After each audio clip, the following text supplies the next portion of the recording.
I discovered the 8 immortal kings of Sumeria lived a total of 241,200 years. I've discovered through my research that these type of stories have an element of truth to them. Immortality is not only a possibility, but a reality. Could these people still exist in secret? Could they be watching? As there are numerous meanings to the various logos, names, and colors we use. One of the Hermetic principles is that the all is mind, the universe is mental. According to esoteric teachings, survivors of lost ancient civilizations seeded us through the mystery schools. Nearly all our great cosmological myths forming the foundation of the various sacred books of the world are based upon the Atlantean mystery traditions.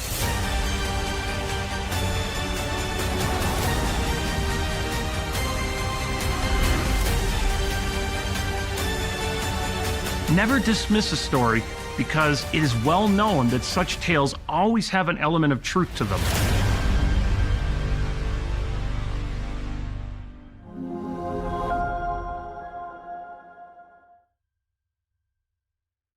Let me introduce both of our guests here separately. First of all, Jason Martell is a world-renowned researcher and lecturer specializing in the ancient Sumerian culture.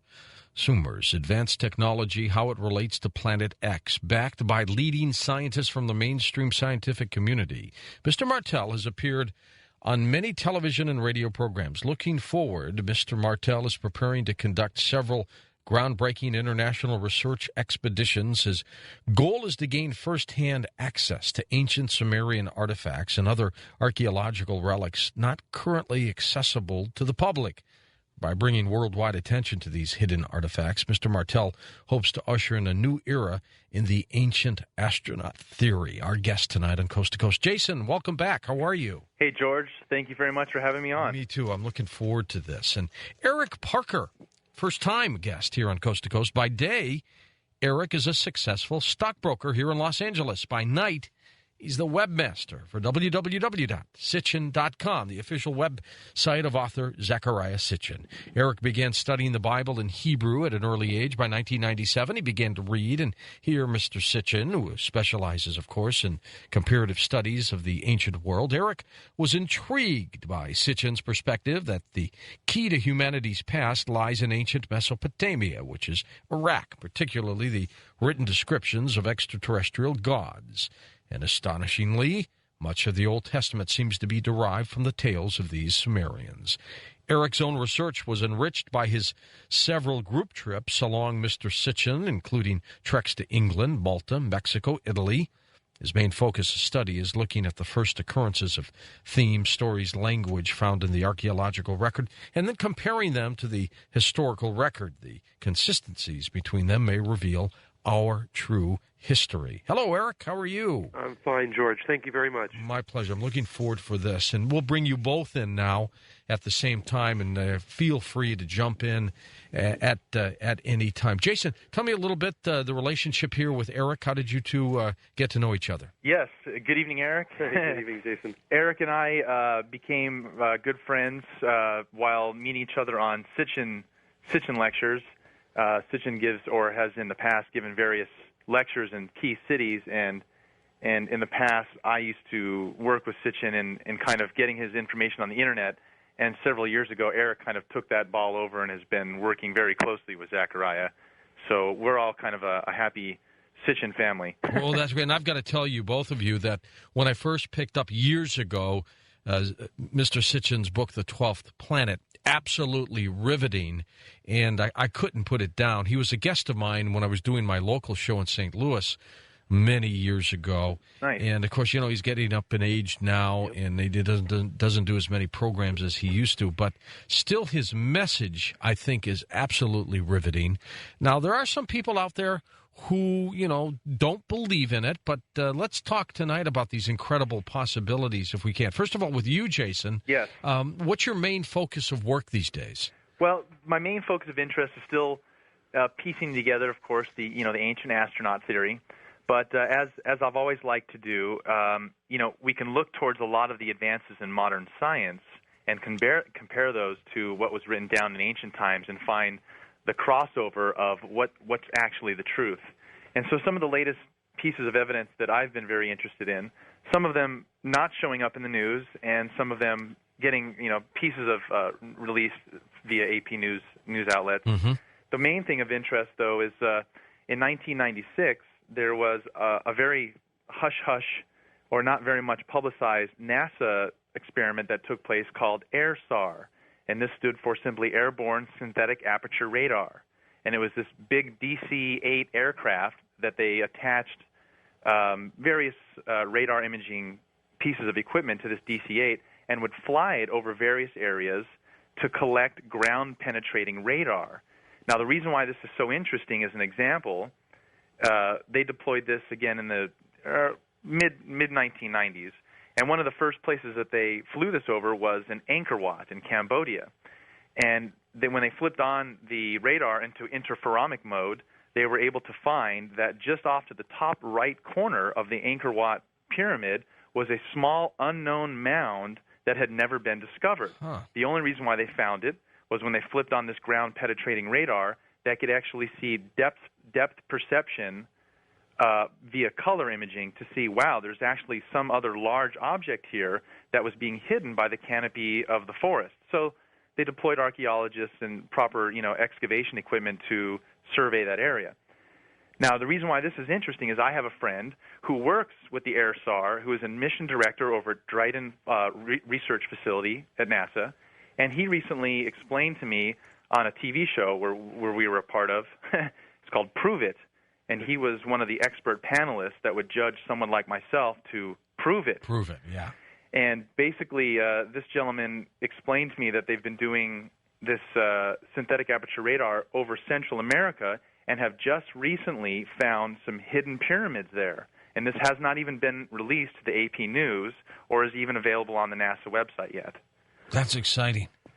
So hopefully in the next few weeks, we'll start to see some more of this data come out. Now, if anyone is interested, they could type in NASA AIRSAR, and you'll find the AIRSAR website for synthetic aperture radar. And you'll see, as I discussed, like with the Angkor Wat pyramid and what they call the Kapalapura mound, there's all this false color radar where you can see depth perception based upon color, and where they can survey underneath ice, land, canopy of a forest, and find these things just as they've just done in Mexico. And it's a very interesting project that maybe many people don't realize that NASA actually does lend their technology and advances towards archaeological excavations. Well, lots going on these days then, Jason, of course, with this discovery of water on Mars, which we knew about a long time ago, and things like that. Now, Eric, in your case, how did you get involved with being Zechariah's basically webmaster?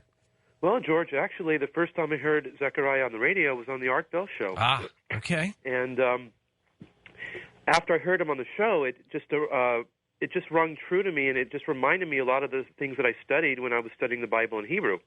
When he mentioned the Elohim and the Nephilim and these kind of characters who were usually translated as either gods or giants, or I should say mistranslated over the thousands of years. So I first went to see Zechariah in Santa Fe, New Mexico, at a seminar. I'm sorry, it was at Sedona. Okay. That's right, Sedona. And I met him there and met his wife there and signed up to go on a bunch of trips with him. And in the process of going on several trips with him, all the other regular people that went on these tours, because Zechariah was giving tours that were going for 2 weeks at a time, exploring all over the world and all over the ancient sites that he wrote about in all his books. He wanted all of the people that could possibly go to see the evidence with their own eyes. Didn't you find it fascinating when you started looking at the Sumerian texts, the way that Zechariah was reporting on them, of his theories? Yeah, more than fascinating. When you grow up in a Judeo-Christian background and everything that you have for telling you the history of the planet and creation is from the Bible, and then you read an author like Zechariah that shows you how the Bible borrowed a lot of the stories, or if not most of them, and in some cases copied down the words, word for word, plagiarized in a way. In some cases they just changed the stories or changed the names or left out very important details. So I was astonished to find so much more material in these ancient tablets that were not included in the Bible. So the story may be one paragraph in the Bible, but in the ancient tablets, it's 10 or 12 tablets. All right, Jason, would you say that your expertise here tonight is primarily aimed at the artifacts or the civilizations of the past? Well, the interesting thing about Eric and I, the way we approach, looking at the same topic is, Eric, as he, explained there, he comes from a Hebrew upbringing, more of a Hebrew-based learning, right. Whereas I was raised as a Christian.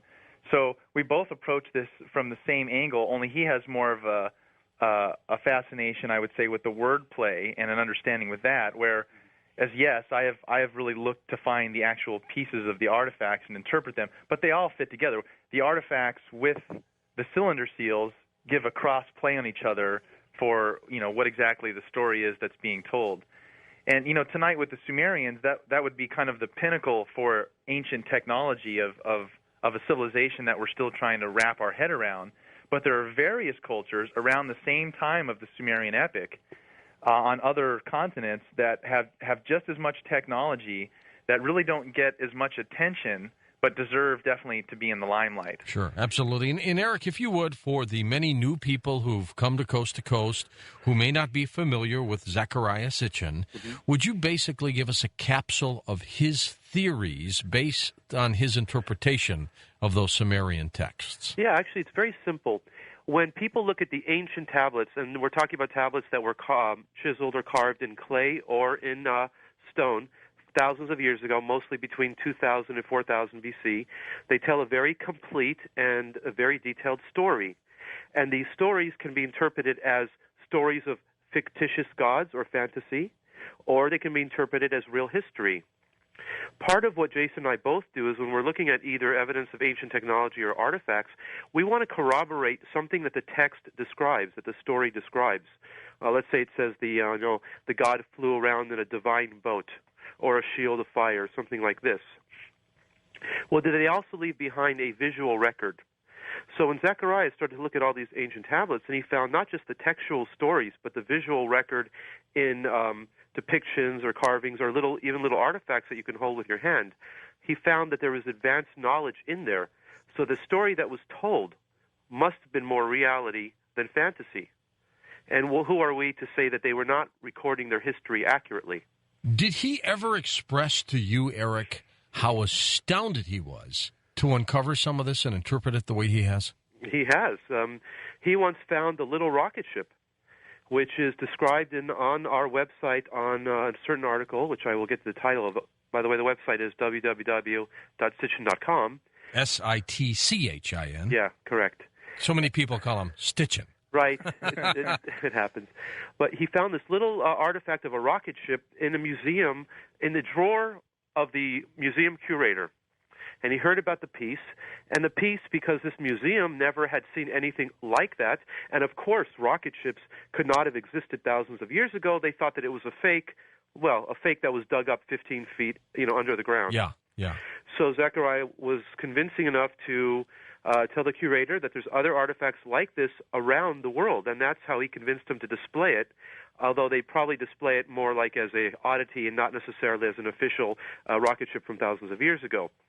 But Zechariah was able to show this curator that there were pieces in Central and South America which matched in the motif, in the style, and the design, what they found in Turkey. In this case, the little rocket ship was in Turkey. That's incredible. And that's, this is a worldwide study. You have to go everywhere to connect the dots. If we're talking about a true story of a civilization in the ancient past that was able to fly around, then they were a global civilization. They weren't just stuck in Sumeria or Mesopotamia. They were absolutely all over.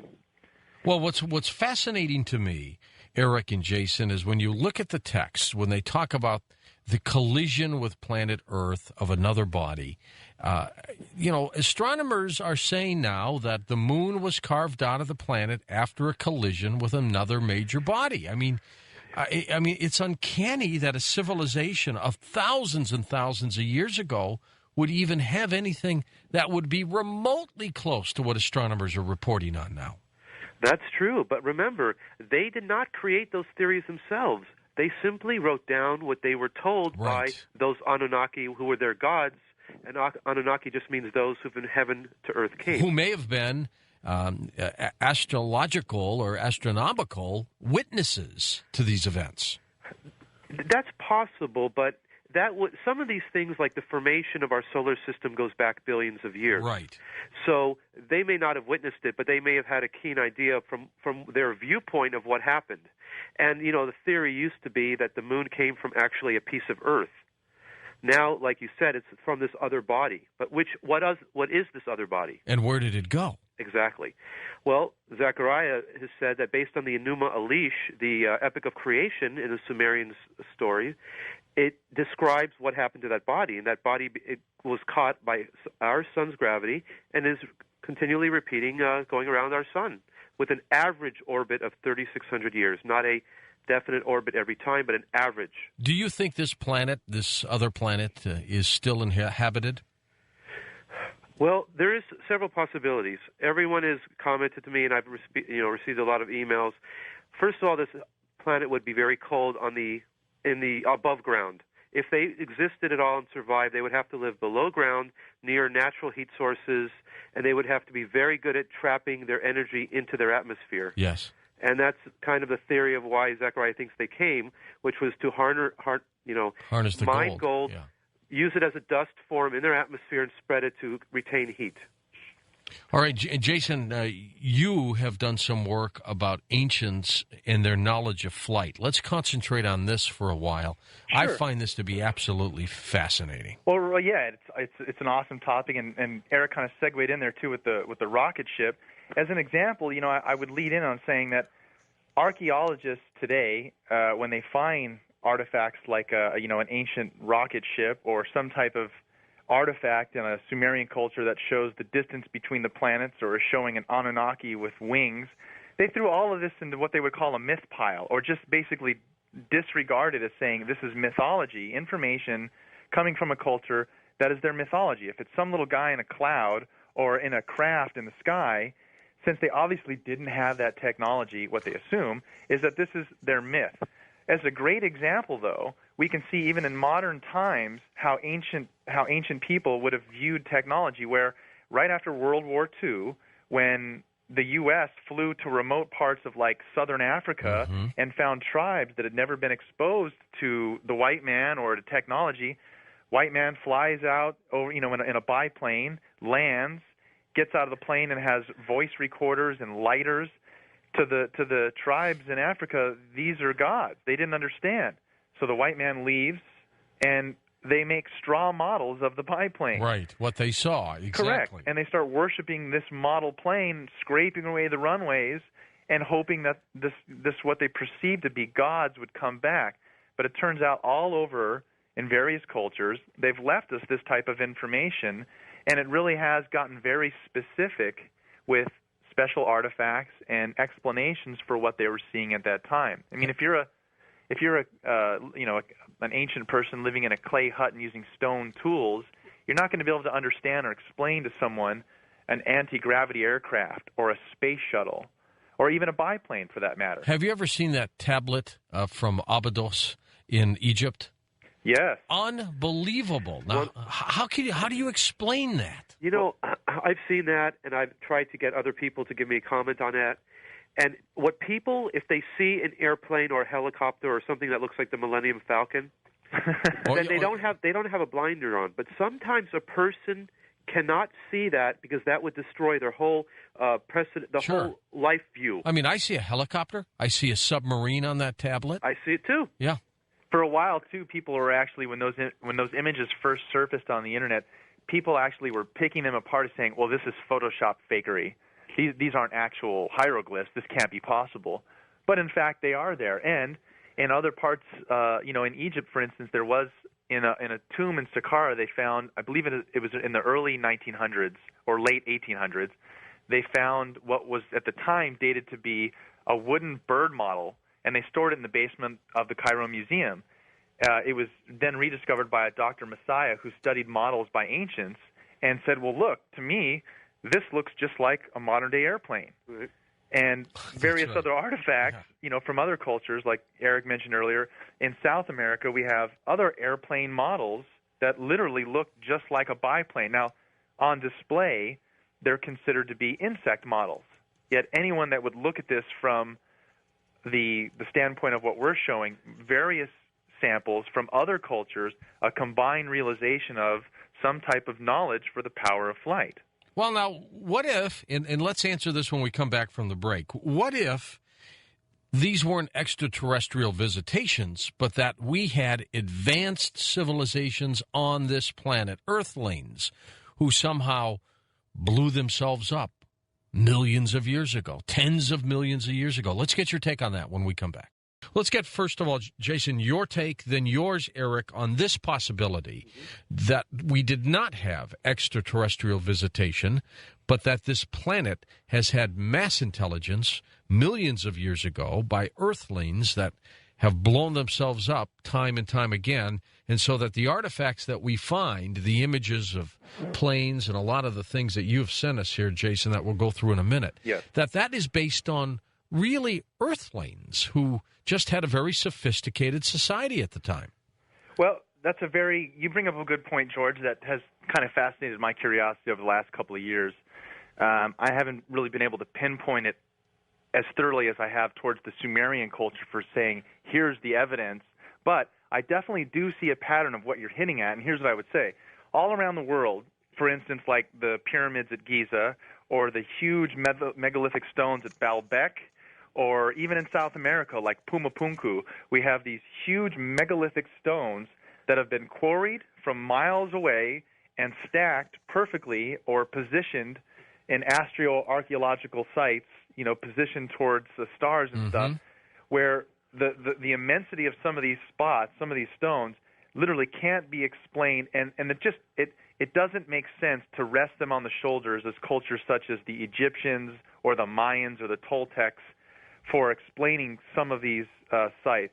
And the reason why I say that is when we look at the stories for an Atlantean culture and the evidence to show in other texts, like recorded by Plato and such, that there was some type of advanced culture that did exist, that if this is true, if there was some type of an Atlantean culture, they obviously would have spread out to the other continents, and these megalithic monuments are a great sign that might have just been the case. What is your take on that possible theory, Eric? Well, it's reasonable to think that there have been several civilizations and epochs that have risen and fallen through the thousands or millions of years.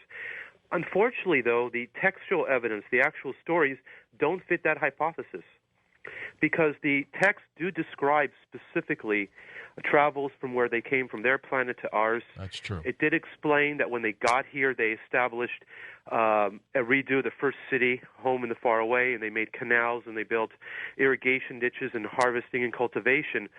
Now, that was done a second time after the Great Flood that we've all known about. They had to rebuild. But the first time, they describe all the detailed work of what they did. And then the text describes several 100,000 years of these ancient characters or gods working and then eventually getting upset with their conditions and revolting, necessitating the need to create a workforce. And the workforce happens to be us nowadays. So the stories do not match the theory that it's always been humans. Absent the Sumerian stories, might then you have accepted the possibility a little better? Well, we still have the stories that each of these ancient teachers from the sky who came after the flood to reteach civilization. There are some cases where the evidence would indicate that it's possible, but there's other cases where there's a direct connection, like the Dogon tribe in Africa that knew about Sirius A and B. They're New Guinea, I believe, yeah. You know what I've realized, George, after all these years of research into this kind of material, I realize that Earth has been always visited. We've never just been alone, without anything going on. For some reason, it seems to be that this planet is interesting. It's a gorgeous planet. I'd visit it if I were an extraterrestrial. Right, and if it's been habitable for millions or even tens of millions of years.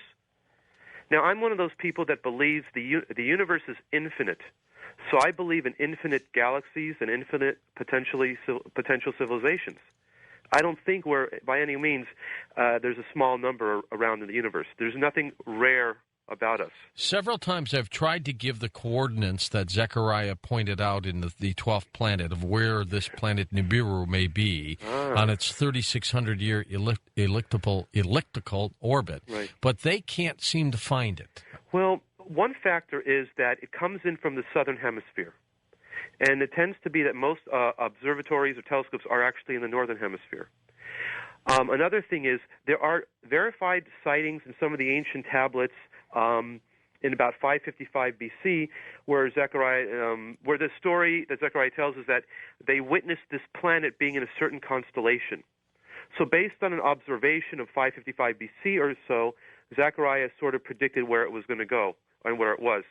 But I think the accuracy got better after the 12th planet was written. And he also had worked with a Professor Harrington, an observatory who was later on killed, and that professor or that astronomer was trying to research the planet and thought that he had located it. But obviously his work was discontinued when he passed away. Interesting fast blast gentleman from Scott in Raleigh, North Carolina, who says the Abydos hieroglyphs in Egypt are on what is called the Wall of Time. He thinks that these hieroglyphs are scenes and predictions of the future, not of things that were there at the time. And that's interesting. Well, that's a theory. One comment I'd say on that is that, in that same area, we have a crypt in Dendera that also shows reliefs, what some have questioned to be, light bulbs. And, modern archaeologists just say, well, this is just a depiction of an eggplant. Right. But, I recently did an on-camera, experiment with the Discovery Channel where I recreated the Baghdad battery, which in the same time of the Egyptian culture having what they have inscribed on a wall, which presumably could be a light bulb, you'd need a power source. And in that same time frame, we have, which is well known, the Baghdad battery. And I was on camera able to generate at least 4 positive volts from just one battery. So a lot of these technologies that are displayed without full understanding or without written text saying we plugged it into the socket and it turned on, there's a lot of these reliefs that are open to interpretation. George, the Abydos reliefs are just one small example of when in my own lecture I show over 10 or 12 different rocket ship or ancient rocket ship type pictures. Sure. And so it's very, very common to see that motif. There's a tomb of Hoi in Egypt where there is a above ground and underground depiction of a rocket ship in its basically in its silo. And it shows wear and tear, and the bottom shows people doing maintenance and conducting cleaning with hoses and stuff. And that's a very accurate, if that's the future, that's a very accurate science fiction writer. I would love to know who the predictor was. Now, for those who want to see this image, by the way, the NighthawkZone.com folks have up there at their Nighthawk Zone banner on the left-hand side, you will see the tablet from Abydos there. You'll see the plane on the left-hand side, something else that either looks like a whale, I think more of a submarine, and then underneath it, an obvious UFO-type craft. And then underneath that appears to be another plane, maybe a helicopter. It's an incredible, incredible piece of work. It's mind-boggling. Jason, let's go to the coasttocoastam.com website. You have given us some images that I want you to go through again. You mentioned a few of them already, but now that we're seeing the pictures, let's pick it up with, first of all, what some thought might have been a bird in Egypt. That sure looks like a plane to me. It does, and we commented on that earlier. And, in the series of a couple other images that are on there, you can see the similarity of what we were talking about earlier with the pre-Columbian versions, and then we have these Egyptian versions of what archaeologists at the time either labeled as a bird model or an insect, clearly to us could be interpreted as a flying craft. Another area of our archaeological significance is, the tomb of Pakal, which has been reported as Lord Pakal, right? Correct. Yeah. I have a picture of that on my website. And him being, seated what it clearly looks like an astronaut seated in a space capsule, blasting off. They say he's descending into the underworld, or, there's a lot of interpretation of what modern archaeologists would leave out. Any piece of evidence pointing towards the extraterrestrial hypothesis. He's obviously sitting in some kind of machine. It could be a time machine. Who knows? But you know what, George? There's more details in that depiction than most people discuss. You'll notice that his nose is hooked up to a breathing apparatus. And if he's dead, why does he need to be breathing? His head is being supported really properly if you were going to take off on your back. His hands are working levers or something. And I've even seen Von Daniken show in a presentation exhaust and rocket fumes coming from the bottom of that guy's little chamber that he's in. What if they just put him to sleep while he travels in space? Hibernation? Yes. It's a great theory. But they were depicting Pakal, how he lived. In other words, it's interesting. If ancients are going to go through all the work, and this, by the way, this coffin lid is over 6 feet long. It's a lot of work. And they went through so much effort to make specific detail and depict it as close to accuracy as they could. Why would then somebody say, well, it's just made up? Maybe they just observed what they observed. It's not for us to change the thinking or the intent of the artist or the art workers. We simply have to see what they left and say, is this possible in our realm of understanding? And actually it is. Throughout history, we have had so-called teachers from the sky, Jason. Mm-hmm. Yes. Will these teachers ever come back? I sure hope so. You know, an interesting correlation with, you know, where I've put my focus on with the Sumerian culture and their gods, which they called the Anunnaki. And we have, you know, various wall descriptions and carvings of how they depicted the Anunnaki. And an interesting similarity is that cultures that come out of South America, right around the same time frame, for instance, the Toltecs, you know, turning into the Mayan culture, this whole culture was renowned and revered for a god that they claimed had long, flowing white hair, was pale-skinned, and had dark blue eyes, known as Viracocha, and then in preceding cultures as Kukulkan. Mm-hmm. And why this is so amazing is that if you look at all the South American people, they're dark-skinned, yet their god was a long, white-haired, flowing, pale-skinned, blue-eyed figure. Who obviously wasn't from their neck of the woods. Exactly.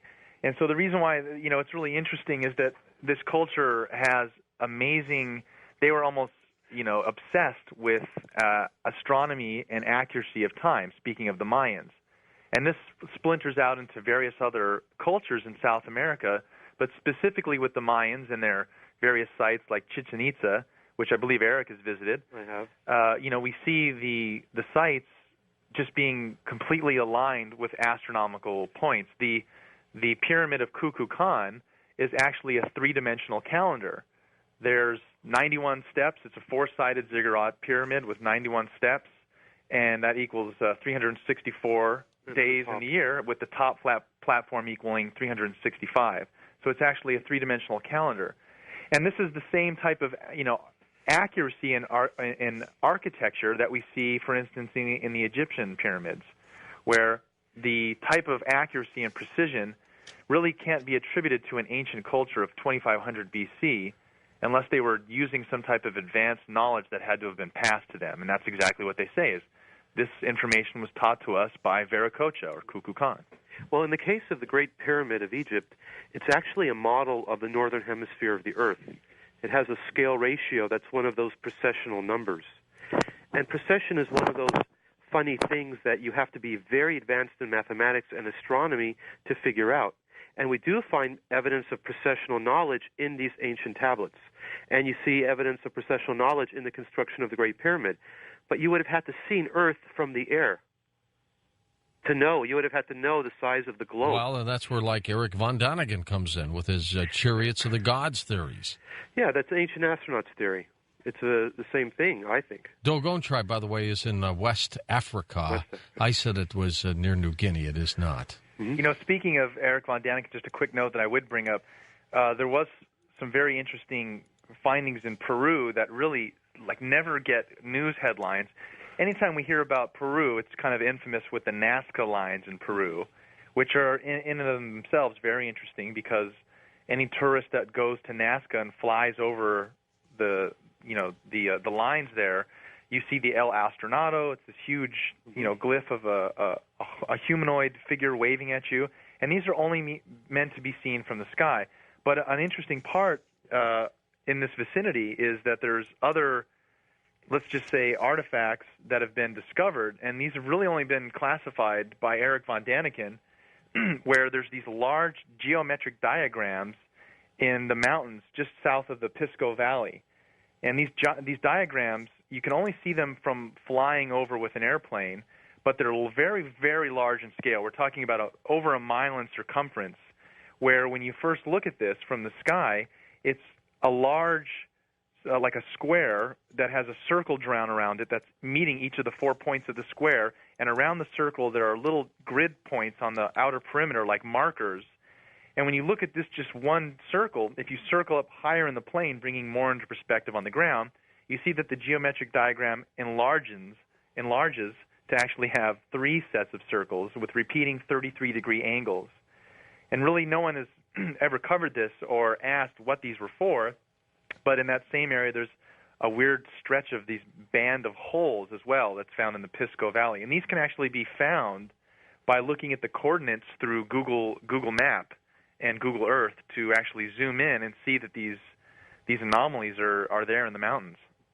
Eric, let me ask you, and then we'll get your take on this too, Jason. Do you think these visitations by ancient astronauts are what drove religion on this planet, in that all religions are based on an inaccuracy, and that inaccuracy is we were visited by extraterrestrials, maybe Adam and Eve were extraterrestrials, and religion has it all confused now? Well, yes and no. What happens is this. The oldest occurrence of an event is recorded. But after that original occurrence is recorded, each individual culture takes the stories and changes the names and creates a whole thing around it. So you have an ancient set of stories that is the predecessor of all the ancient Judeo-Christian religions and some other ones as well. But what each group does with it was that was their own destiny. So some of them are, if the original event was a misidentification of an alien ancient astronaut sighting and something that happened, a close encounter, and they wrote it, you see, George, they wrote it the way it was.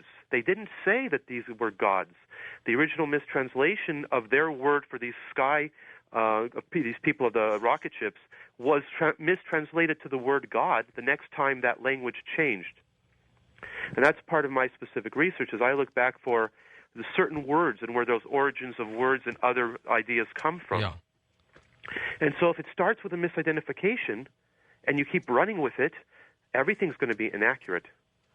You agree with that, Jason? I do, and I'm sure Eric would touch on this as well, is that, when we look at the Sumerian culture and the various stories coming out of that and translated by people like Samuel Kramer and, of course, Zacharias Sitchin, the explanations for the gods coming here and why they were here, in the first place, there's a lot of interpretation for, for the meaning behind that. And as an example, when we look at the depictions of the Anunnaki, we see wall reliefs that depict them as, with a beak or having wings, just like we see in the Bible, angels being depicted with wings. But did they actually have wings? Is this something they were trying to symbolically tell us, or were they actually trying to depict something they saw? And as a reference, when we look at, for instance, when we first sent, astronauts to the moon with Apollo 11, we say, Houston, the eagle has landed. Right. And we give, the Apollo 11 patch is an eagle landing on the moon. Of course, we weren't landing birds on the moon. We were just symbolically saying that they had the power of flight. And a lot of these stories that we have from the Sumerian culture speak of a time when man lived amongst his living gods. Just like in the Bible it says there were giants upon the earth. The Sumerians speak of a time when they carried out practices and rituals that commanded by, let's say, a high priest and recorded by a scribe would be taken over and over again as things to follow. But when the gods leave and the priests are left to follow these rituals, who do they turn to for guidance? Eric, back to some of the works of Zacharias Sitchin, if you would. The Anunnaki that Zechariah talks about, do you believe that they were evil? No, their intentions to them were very positive and moral and noble. How it feels to us later, it could feel maybe not evil, but certainly harmful in many ways. But they didn't expect what they got. When the stories describe how when they first created the human race, there wasn't a lot of them. But then they really propagated very easily, and they were very noisy, and they complained a lot, and they kept the god Enlil awake at night. And the god Enlil, opposing the god Enki, Enki and Enlil were the two sons of Anu.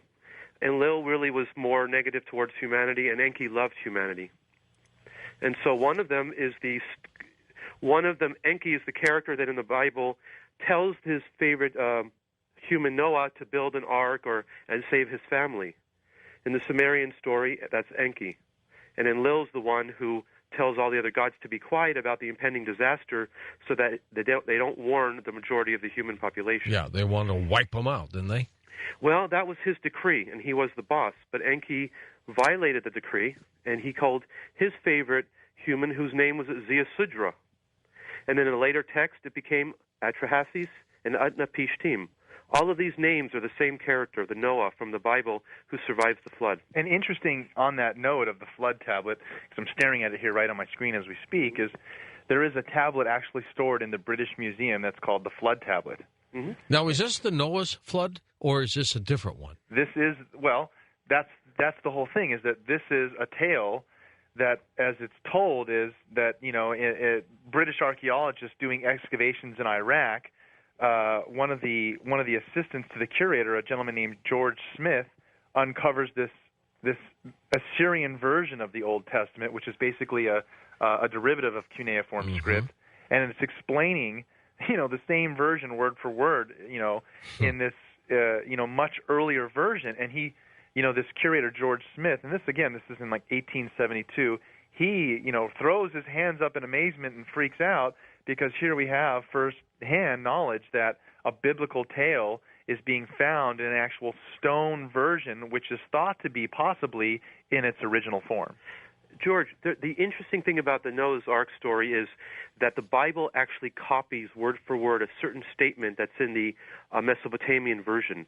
That is that after Noah, they come out of the ark and they build them a sacrifice and they cook, God comes down and the Bible says that God smelled the pleasing aroma. That's a direct copy from the Sumerian tablets, which says the gods smelled the fragrance, the gods smelled the pleasing fragrance. Charred flesh, yeah. So they're copying that word. Charred flesh. But the thing is, the creator God of the Bible should not be interested in meat being cooked and smells. But that characteristic of that previous God from the previous culture's story stayed in there. And many things like that occur where certain forms of the stories, they had to keep a certain statement or a certain way of saying it. And those old references are how we know that it was actually the same story that was in the Mesopotamian version is the one that the Bible uses, but they left out a few details. Why did they leave the planet? What happened? Well, Zechariah talks about a couple things. First of all, there's tablets that describe how when the grandparents came down to view the grandchildren and visit them, the grandchildren were older than the grandparents. Because according to Einstein's theory of relativity, the farther away you are from a gravitational source, the slower time will feel for you. For these guys who were on a planet with a very long orbit, they didn't age as fast as we do, zipping around the sun every 365 days. Mm-hmm. When they came here after several thousands of years, they started to become subjected to our time frame. And so the grandchildren started to become older than the grandparents. So some of them left because they would have died. Some of them actually chose to die here. Zechariah and I have been researching, and we're trying to get to the British Museum to see some remains of a princess that was found in the royal tomb of Ur. Well, and why? What do you think about this? Well, her headdress is in Philadelphia in the University Museum, and the headdress is really big. It's a really big head. But the remains in the British Museum, we have to go through the formal procedure of requesting it and justifying why we want to look at this very old set of bones. You mean abnormally big? Well, we don't know for sure. We don't have any specific measurements. All we have is the headdress.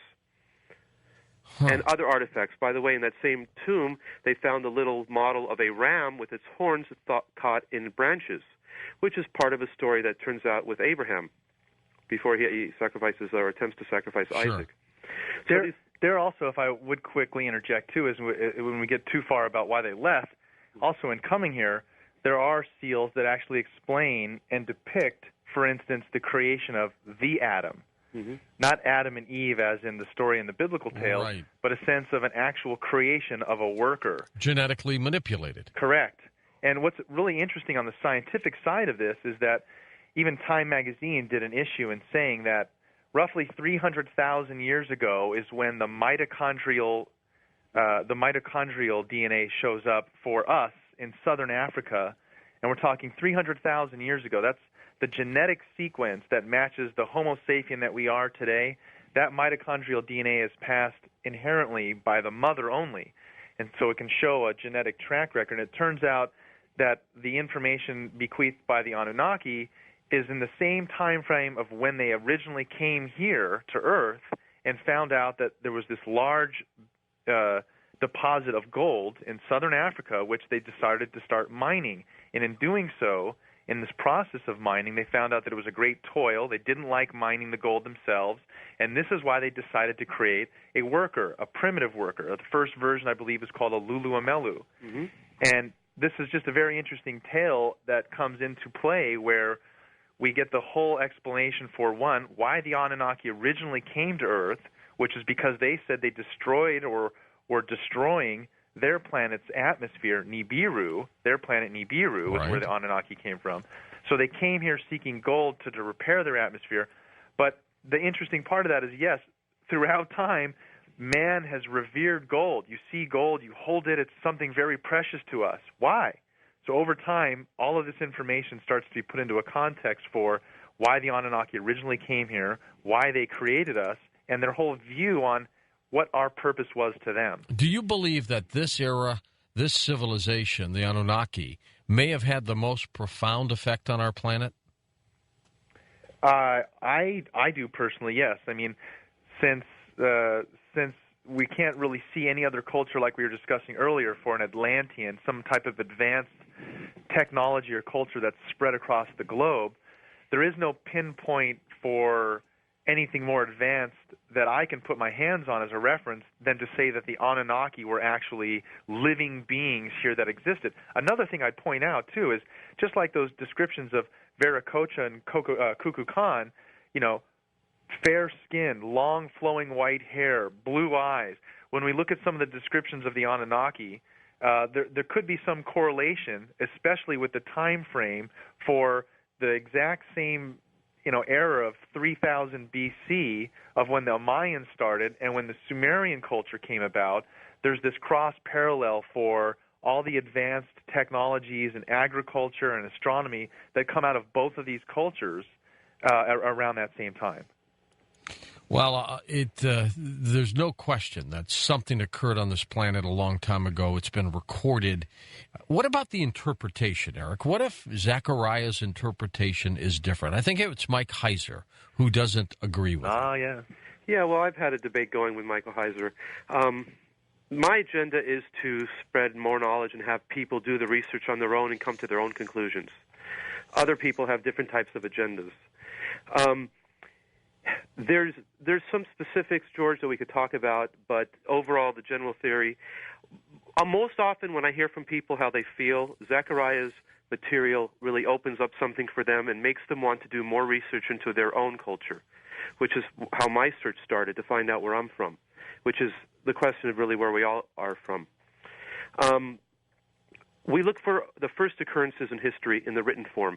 What makes the Sumerian evidence so compelling is that there's almost 1 million tablets that they have found. And they're all the same as the original scribe wrote them because they're in clay or stone. It's not like on parchment where you can have a miscopy. This is the original we're looking at. And also in the ancient empires, every time they conquered an empire, from Sumerian to Akkadian to Babylonian, Assyrian, they would copy all of their ancient texts. So we have versions of all these texts in different cultures and different languages and slightly different names in this.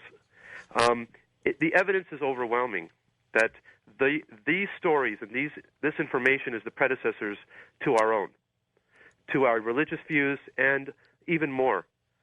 I mean, I'd like to ask you a question, George, if I may. Yes, go ahead. Did you ever wonder why Well, when you go to the baker or you go to buy donuts, how many do you buy? I don't buy donuts. Okay, how about bagels? I don't buy bagels.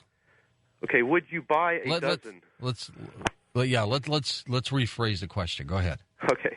Have you ever wondered, for example, why there's 60 minutes in an hour, 60 seconds in a minute? Yeah, I've done a little of that. And back to your other question, if I were to buy, I would buy a dozen. If somebody said, go to the store, George, buy us some donuts, I'd buy a dozen.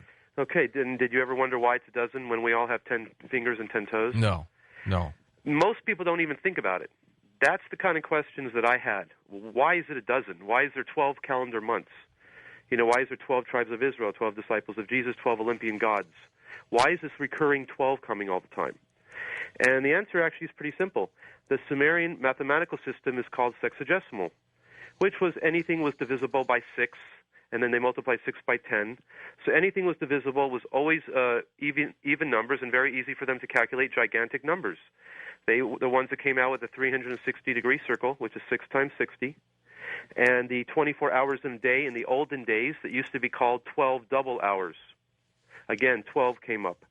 The reason the number 12 is because this Anunnaki religion or their way of viewing the world and viewing their place in the solar system, they assigned an astronomical object to 12 different gods.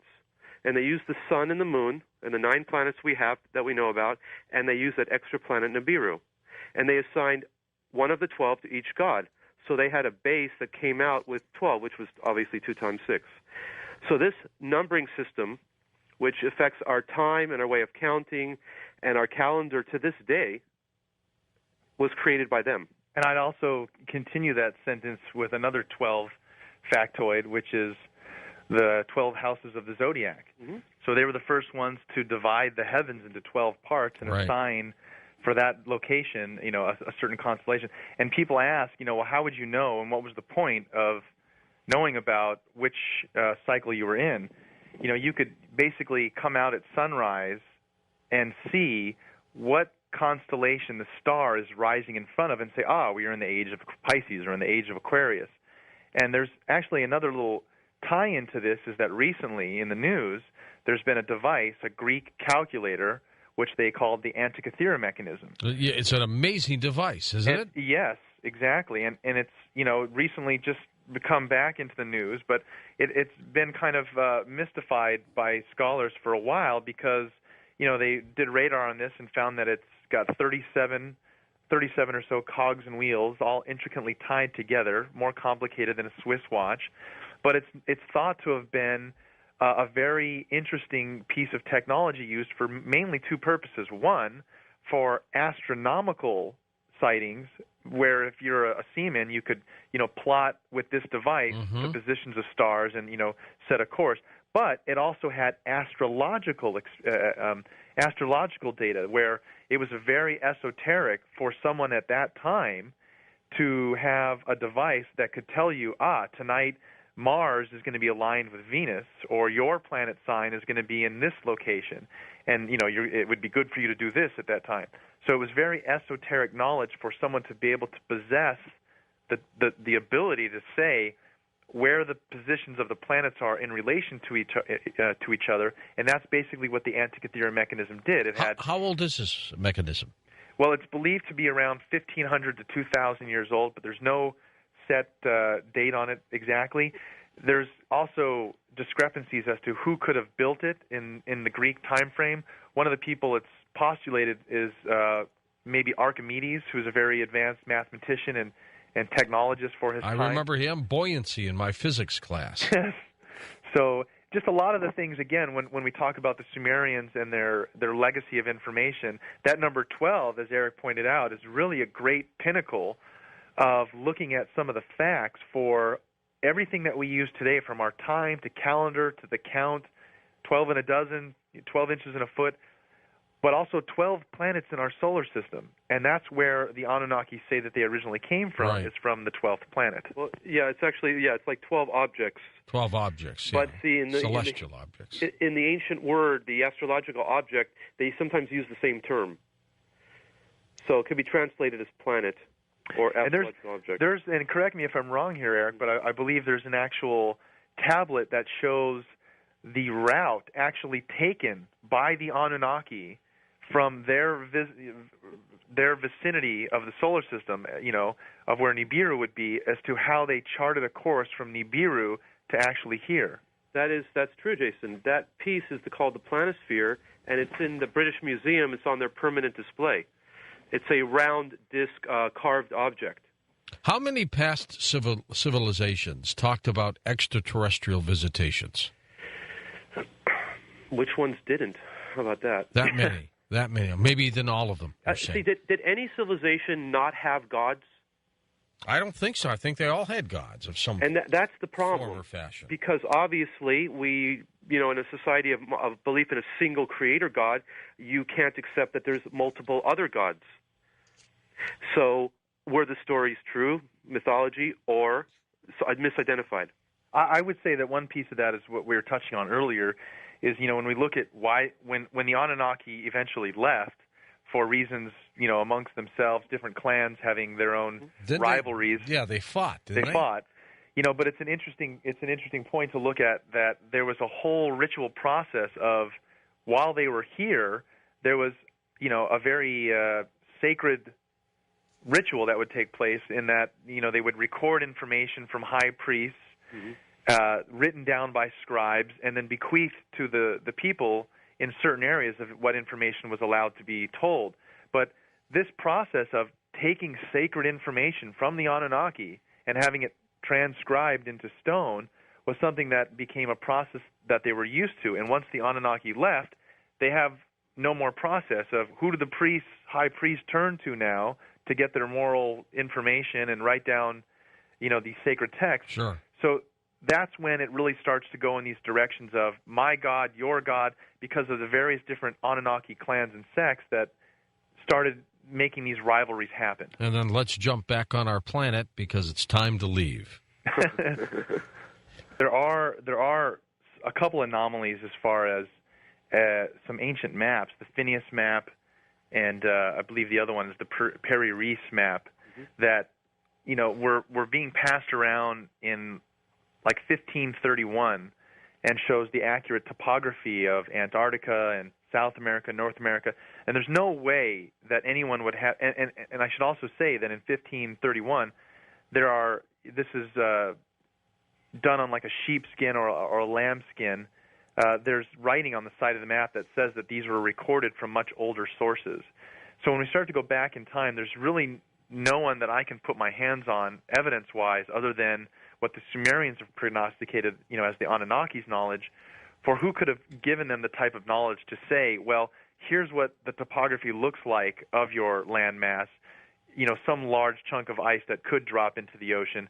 There are accurate land masses depicted in this Phineas map and the Peri-Reis map that actually show the topography accurately underneath the ice shelves for Antarctica.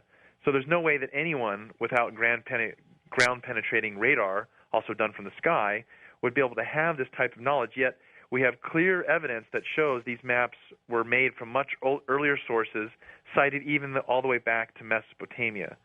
So if the Anunnaki actually did come here, as the Sumerians say, and Nibiru having effects on us in the past, just like the flood tablet explaining, I believe actually in the creation epic, you can change me if I'm wrong here, Eric, but we have stories that explain that this is actually why the flood took place. It was that the passage of Nibiru actually caused these great catastrophes. And there's actually Sumerian cylinder seals that show, for instance, a man plowing the dirt and looking up in awe, where you can see the sun and a glowing cross symbolizing Nibiru in the sky as it was approaching.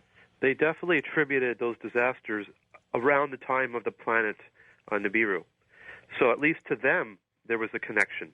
Now, we don't know what the real physics was, but more than likely it had something to do with it.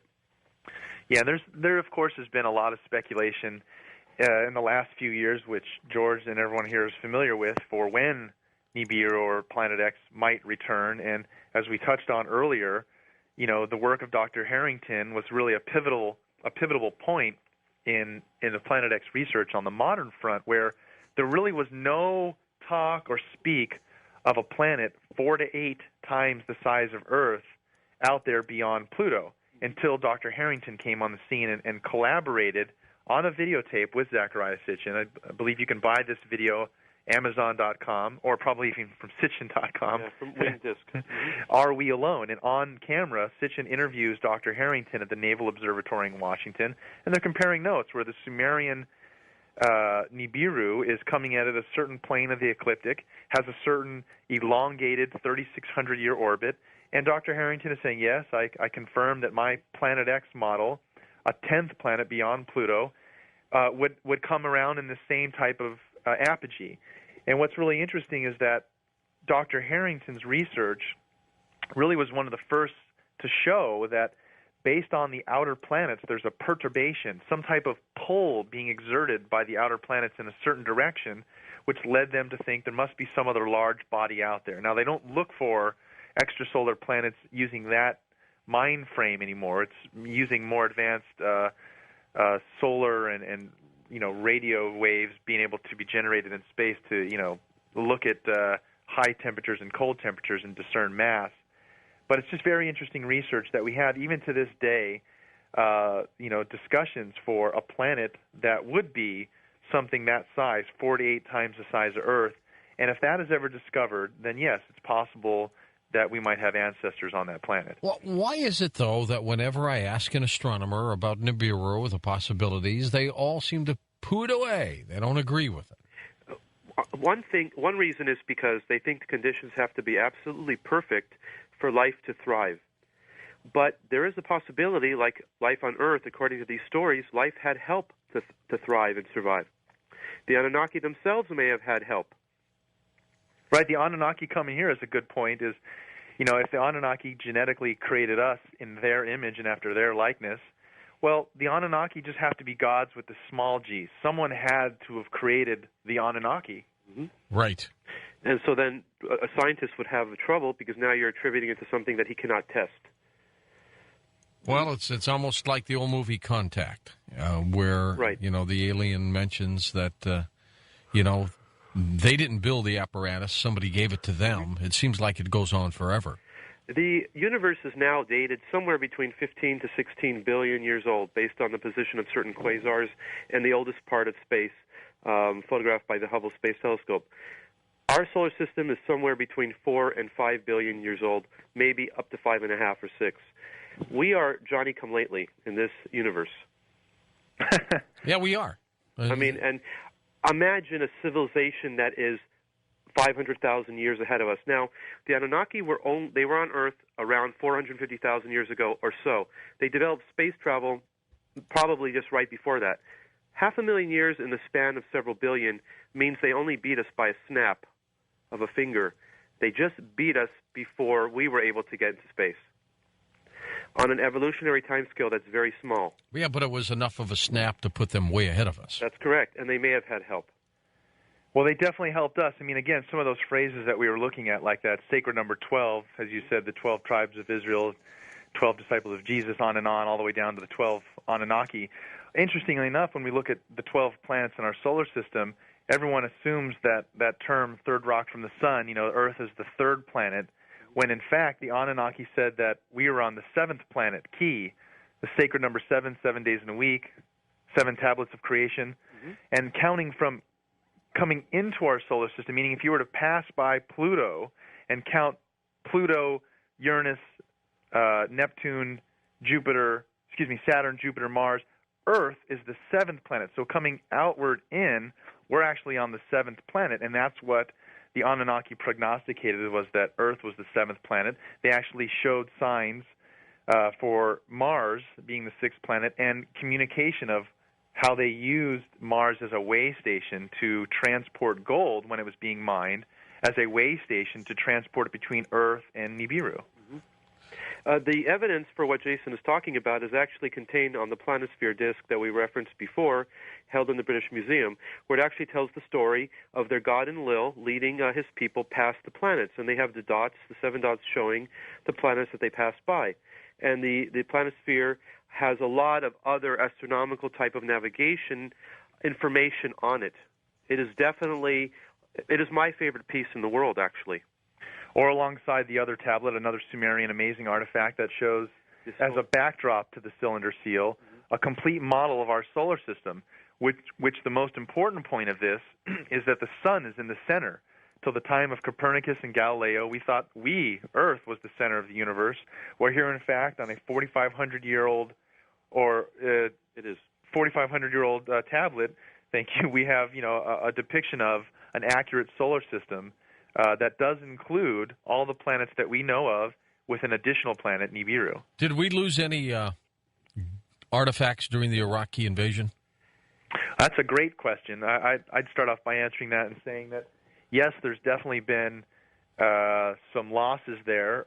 When we went in the second round, there was, first of all, some anomalous activity, and two, just outright destruction, that happens through war. Oh, yeah. The anomalous activity was reported that we have several sacred artifacts stored in the Iraqi museum that were removed with coordinated procedures, meaning it wasn't like someone busted a window and stole an artifact. They knew what they wanted to get. Right, and they had earpieces and keys to locks and doors that just weren't given out to anyone, and sacred relics of the actual original forms of these were stolen. But fortunately, those pieces were all documented, photographed, and recorded. Yes. We don't know if there was something that was not published. We wouldn't know that. Well, let me throw out there one little juicy point from the ufology side is that, around that time there was a lot of information because Saddam was just captured in that same period, in that same time frame. There was a lot of information that came out that actually Saddam Hussein had a lot of interest in the Anunnaki and had actually contacted the British Museum. A lot of the artifacts, the originals, are stored in the British Museum, and the Iraq Museum just had replicas, which seems odd. But they wanted the originals back, though. That's correct. Yeah. And they made several requests under the auspicious that Saddam wanted to make like an Anunnaki theme park, was one of the rumors, where he wanted to have lots of the artifacts on display, attributing to the Anunnaki. Well, he was rebuilding Babylon, wasn't he? Something like that. Yeah. He thought of himself as one of these what do you call it, reincarnated old Nebuchadnezzar. Yeah, he was rebuilding the Tower of Babel. He was trying to, yeah. So there was a rumor that possibly the Saddam regime had gotten their hands on some type of alien technology, and we went in there basically to shut him down from that, not to nuclear weapons or oil. It was basically, that was one of the rumors on the ufology side, was that they had gotten their hands on some technology, an Iraqi Roswell event, if you will, and we didn't want them to get to any type of threat of level of technology that the U.S. currently has as far as, advanced weapons. One of my past guests claims that he was wearing some kind of a necklace that gave him very strange mystical powers, right, to the point where he felt invincible. Well, we didn't get him in the first Iraqi war, and the reason was told that he was basically hiding in one of the ziggurat pyramids that for archaeological significance we couldn't bomb. But in the second round, there were definitely monuments and wall reliefs that go back thousands of years, showing wall reliefs of Anunnaki and fascinations for our topic that were severely damaged or ruined. So it really is, as Eric pointed out, great that we have most of these stored in digital form. And I was lucky enough, with a professional antiquities photographer, to get into the Louvre and the British Museum and film all of these, which I now store on the website, so that at least there's a digital record that will preserve these. God knows what will happen as things progress, that we might lose the actual pieces. Well, and some of these relics must be sitting in some billionaire's family room somewhere. They did show up on eBay there briefly. Did they really? Yeah, there was a huge crackdown. The real things, the authentic ones? Yeah, there was a huge crackdown on some of these artifacts showing up on eBay. Not really large items, but I believe it was like a dagger and a necklace, but very expensive. The obvious things that were stolen from the museum. I would appear so, yes. Gentlemen, you, Jason, of course, you've done some work on the pyramid at Chichen Itza and some other different areas of South America and Central America. What do you think was going on there during that period of time? Well, I think it's basically kind of what we were discussing with the Sumerian. The Sumerian epic is they have the same stories and same artifacts, the same astronomical alignment, not same astronomical alignments, but the same precision towards astronomical alignments in their architecture that really speak of a time when there was some type of technological understanding. When we look at the artifacts coming from Teotihuacan or Pumapuku, as I mentioned earlier, in Pumapuku there are these stone blocks that have laser. I mean, the only way to describe these is they have to be some type of laser drilled precision, and they didn't have any tool at that time that's known to make these types of holes. Some of these blocks in Pumapuku have 6 millimeter drilled holes that go all the way through the stone, and there's no way that science today can explain how they did it. Another piece of this is these stones were filled. They had like scoopings removed, and 2 blocks would be put together on a side, and then they would fill these scoop marks with a molten liquid that would then harden into a latch, keeping the 2 stones in place. And so a lot of this technology, metallurgy and that such, wasn't really attributed to cultures at that time, yet we have clear evidence that shows artifacts and architecture that utilize technology that we just still don't attribute to where they got it from. If we ask them, they bequeath to us saying, well, this was something taught to us by Kukulkan or Viracocha. The ancients always attribute their knowledge and a lot of what they got to their gods. And they don't take credit for a lot of the things. Yet, in the Mesopotamian story, sometimes you do have the king or the emperor taking credit for a battle or building an aqueduct, but not for the basic knowledge that they handed down, that they always attributed to their gods. Eric, there is no doubt about it. The Sumerians were expert astronomers, weren't they? That's correct. They had knowledge of precession that was even well beyond anything that we could comprehend for that period of time. There was a tablet, George, that had a unbelievable number on it, 12,960,000, and it divided it all the way down till there was nothing left by their sexagesimal system. So they basically divided everything that's in the precession, and they came up with the 25,920 years for the full yearly cycle of the precession. Well, obviously, they didn't figure it out on their own. Somebody had to, give them the information and told them what to write down. Somebody jump-started them. And they attributed to it. Even the Assyrian king Ashurbanipal didn't take credit for this one. We're getting still lots of reports of these alien grays that are coming down to the planet. Obviously, the Anunnaki, they were a different type. Why haven't they come back? Or have they? The gray aliens? Or no, the Anunnaki. Well, one thing I'll throw out there is that there are many Sumerian figurines that have a very strong resemblance to the modern-day gray alien. True. And there are texts, which I've heard Zacharias speak of in his lectures, of instructions a Sumerian would give to one of these beings to decipher whether it was living or not. And it's just a very interesting similarity of these Sumerian figurine statues having very bulbous, oversized heads, large eyes in some of them, with just a similarity to what the Greys look like. They're actually described as a robotic-type being that they could program and had medical knowledge, and it was sent like on an assignment. They didn't treat it in the text like another Anunnaki normal.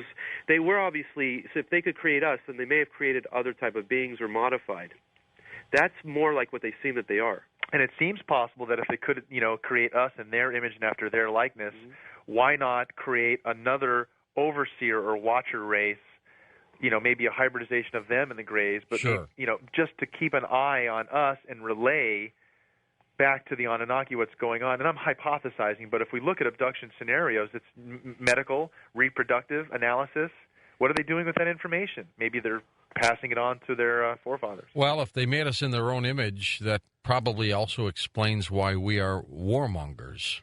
Well, that's true, but they also created that pattern of behavior by leading us into wars, so we started to fight in the name of the god, the local god at the time, who was fighting his sibling, as those sibling rivalries we mentioned, for supremacy on Earth, who was going to control more city-states. And the rivalries continued until Marduk in Babylon dominated. Well, what's your take on these two scientists that believe there's a extra planet out there in the solar system, and a big one? Yeah, well, here we go again, George, right? This is a kind of the cat chasing the tail or the dog chasing the tail routine. We've been doing this for well over a decade. So, this Caltech professor, Mike Brown, and his assistant, who's more of the theorist doing the mathematical calculations, they seem to be pretty much right on point with a scenario that we've been playing out for well over a decade and looking for something, some type of massive object, and it seems like this might be the candidate. Well, they've used their calculations, and they're pretty well convinced that that's definitely a big planet out there. This is what's amazing. People like you, Nancy Leader, Mark Hazelwood, Marshall Masters, Zechariah Sitchin, these people have all talked about an extra planet in the solar system way before we had scientific evidence. Way before. Yeah, but George, I have to stop you there and kind of push back a little bit on the grouping of the names you just put forth there. Zechariah Sitchin stands apart from people like Nancy Leader or Mark Hazelwood or anyone else. These people are all kind of come and gone or are little blips in the night, where Zechariah Sitchin put forth 50 years, it's 50 years of research. Oh, I agree. Around these topics. I agree. And yeah. Did they pick up on his work and jump on? I'm just saying that there were a small handful of people who talked about this way before science got involved. Oh, of course. And I think even today you'd agree that it's still pretty prolific on the internet. People hear Planet X, Nibiru, and it is an interesting topic. And, I just thought it'd be fun tonight to not only give your audience some history around some of the research related to Zechariah Sitchin, but also the science tracking of Planet X. But there's a lot of that ancient foundation that, again, this planet, George, is pretty much in the ballpark for the ancient Nibiru. Now, the actual color spectrum of how it looks to the physical eye, its actual orbit, there are some differences, but I think what we're seeing here is a spark of new information around the idea that a planet like a Nibiru with beings that live on this planet and visited us in the past could be possible. And more specifically, that, we can start to talk about in tonight's discussion how a planet could have such an elongated orbit. What would cause it to loop back around towards us, and what could be looming out there? So there's a lot of new science that starts to just bring up this same old story around the ancient Planet X, Nibiru. Well, Sitchin said that this elliptical orbit for this one is 3,600 years. Mm-hmm. That's way out there. This one, I think they have said it goes around the sun every 10,000 years, but they could be off, right? Exactly, George. And we're not even saying that, that this is it, like this is Nibiru. We have no idea. And so what's really interesting, George, just to kind of back it up a little bit before Mike Brown's research and others. And again, Mike Brown, he's very prominent because he's kind of the one that demoted Pluto.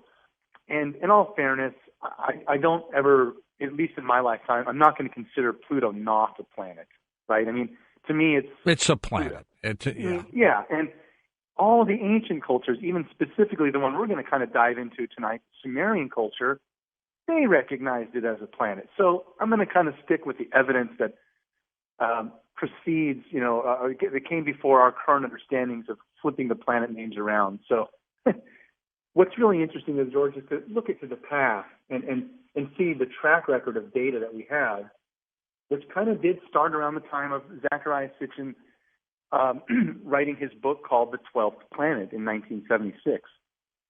And what we have is Zechariah Sitchin not only making connections to this ancient Sumerian culture, it's very specific in saying that their gods, the Anunnaki, came here and they visited us from another planet within our solar system they called Nibiru.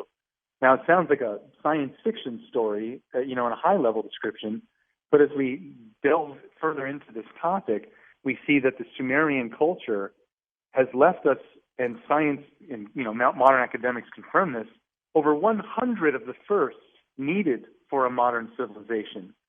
And a big part of their knowledge was astronomy. So they tracked the movements of the heavens, the stars, certain constellations, over hundreds of years, sometimes thousands of years.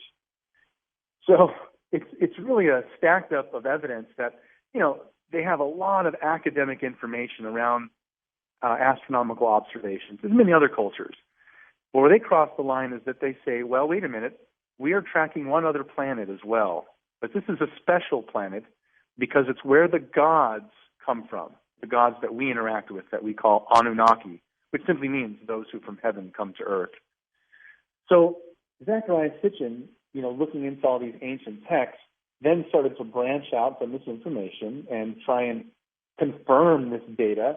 And in doing so, he first went to the Naval Observatory in Washington in the early 80s, and that was someone named Dr. Robert Harrington. And he was the lead astronomer at the time for the Naval Observatory. And again, this is early 80s. He had been plotting a planetary course to explain all the orbital anomalies in our solar system. Why Uranus is tilted on its side. Could it be that Neptune and Pluto were dislodged moons of Saturn at one time? All the weird things that are going on in our solar system, he could explain by interjecting one large planet that swept through and caused all these perturbations, if you will, is the term that he used. And essentially that's the same model that Mike Brown is kind of looking at today with his assistant, is they're using math to determine that, wow, there is something that's pulling on the planet. Mm-hmm. And obviously, George, this has been going on for a very long time. Even when we sent the first probes like Voyager 1 and Galileo, their orbits became retarded as if something was pulling at them. But we still have not been able to find what that source of the pull is. Well, there's no doubt in my mind, Jason, that there's something out there, and there may be more than just this one out there. I'm not sure that this one is the Planet X, but something's out there. Yeah, I think that's a safe bet, too. When they first found, like, Xena or Sedna, a Quoar, right? We found all these little, somewhere in the realm of 800 to 1,000 kilometers in diameter planetoids or dwarf to planets. me, they're asteroids. Yeah, right. I mean, it's not even a planet. So Pluto being demoted was not, something I agree with, but I understand the logic behind it. And so even since the early 80s when, Dr. Harrington was meeting with Zecharia Sitchin, Zecharia Sitchin says, look, I've been looking into these Sumerian cultures, and they plot this orbit that's 3,600 years, very elongated, going into the southern ecliptic plane. And Dr. Harrington says, my God, well, that's very close to the model that I'm plotting. And it, shows a 3D model of essentially what we have today with Mike Brown's model, very similar and kind of like a T-shaped orbit, where everything on our planets are on a certain ecliptic plane, but then a planet X, or this rogue planet, has a very elongated and far off the ecliptic plane orbit, almost making it like a T, the upper part of the and lower part of the T, where all the other planets are in the smaller part of the cross. So it's very interesting that model of this very elongated planet that just is a rogue planet and it has a very elongated orbit, that's something that we've been looking at for well over a decade. Yep. And Zecharia Sitchin and Dr. Harrington both compared their research on camera, both agreed that it would be coming out of the southern ecliptic plane. And it's just a very interesting track record of information that we've seen over at least the last decade, that every couple of years something else resurfaces, Planet X, possibly found. But these are all mathematical calculations at this point. More than likely, George, we've already photographed Planet X, or even Nibiru, more specifically, probably many, many times. The problem is identifying it. We use these, telescopes and take large shots of the sky, and they store them as plates, is what they're called. Right. And so these digital plates have thousands of stars and all kinds of things on them that you have to analyze certain plates and do the mathematical analysis. And if you see one star or something out of kilter, they figure there it is, right? Exactly. So there's a lot of candidates on all of the data that they've been gathering over the years for a Planet X. But the problem is being able to distinguish what the orbit of some of these stars are. And this planet that they've been able to identify seems to have an orbit, which makes it a part of our own solar system. And who knows how many more planets are out there. The kicker of this story and where we're going with this is if there is a planet X, some ancient planet X or a Nibiru that's talked about by the Sumerians, then we could possibly have actual ancestors that live on this planet. Well, there's no doubt about that. Now, what kind of a heat source do you think a planet that is out that far has, even if it might have inhabitants? How does it stay warm? Well, there's always been theories around Planet X as far as how it could sustain heat just orbiting our one sun. The idea that, it goes so far into deep space and there's no other heat source out there, so that it must have certain properties which would allow it to retain heat. And that's pretty much still true. Nibiru, as described by the ancients, the Sumerian culture, they wrote down that it was a very luminous planet, bright red, and that one of these gods actually explained and sat down with a priest and gave a wealth of information as to why they even came here in the first place, which was to mine gold. And the reason why they needed gold was in their own rise to a technological civilization, they damaged the atmosphere of Nibiru. And so they found that they could take fine particulates of gold and shoot it into the atmosphere and create a synthetic patch over these holes and keep the heat more insulated. So more than likely, Nibiru probably is emanating its own light somehow, like natural luminescence, and also has the ability to expel heat and trap it based on its atmosphere. Now, another variable that we haven't really considered up till now is that more than likely, or at least considered it in more weight, is the idea that we are a binary solar system. Which means two stars in the correct. System. Okay. Yes, that we have two suns, not just one, but two. So a binary solar system would point to the idea that Nibiru, a planet X, maybe not even just one planet, but several, are caught in a much larger orbit, not only around just our one sun that's active, but our second sun that has now become what we would call a brown dwarf or a dark star. So the idea that a brown dwarf or a dark star is even kind of a new concept. Just till about 10 years or so ago, they started to make new classifications of gas giant planets that they call brown dwarfs, red dwarfs, even yellow dwarf stars. But some of these just are, as a brown dwarf, are seriously dense, compacted matter that don't really have a large heat source, but still have a very large amount of gravity. So that question comes up a lot, George, but we're going to kind of spider off into that topic, which is, how does Nibiru sustain its orbit going into the depths of space? Well, it's probably because it's orbiting a second sun. Now, the second sun angle of Nibiru is a huge part of this story, George, and actually might even tilt the topic away from a planet into looking for something else. I'll touch on this slightly as one part of the idea. You're familiar with Walter Cruttenden, who's a colleague of mine. Another great job. That's right. Very, very intelligent man, and he runs something called the Binary Research Institute. And, they've been calculating a model looking for what could be this other pole, this anomaly. And instead of it being a planet, could it be an actual star system, possibly Sirius A and B?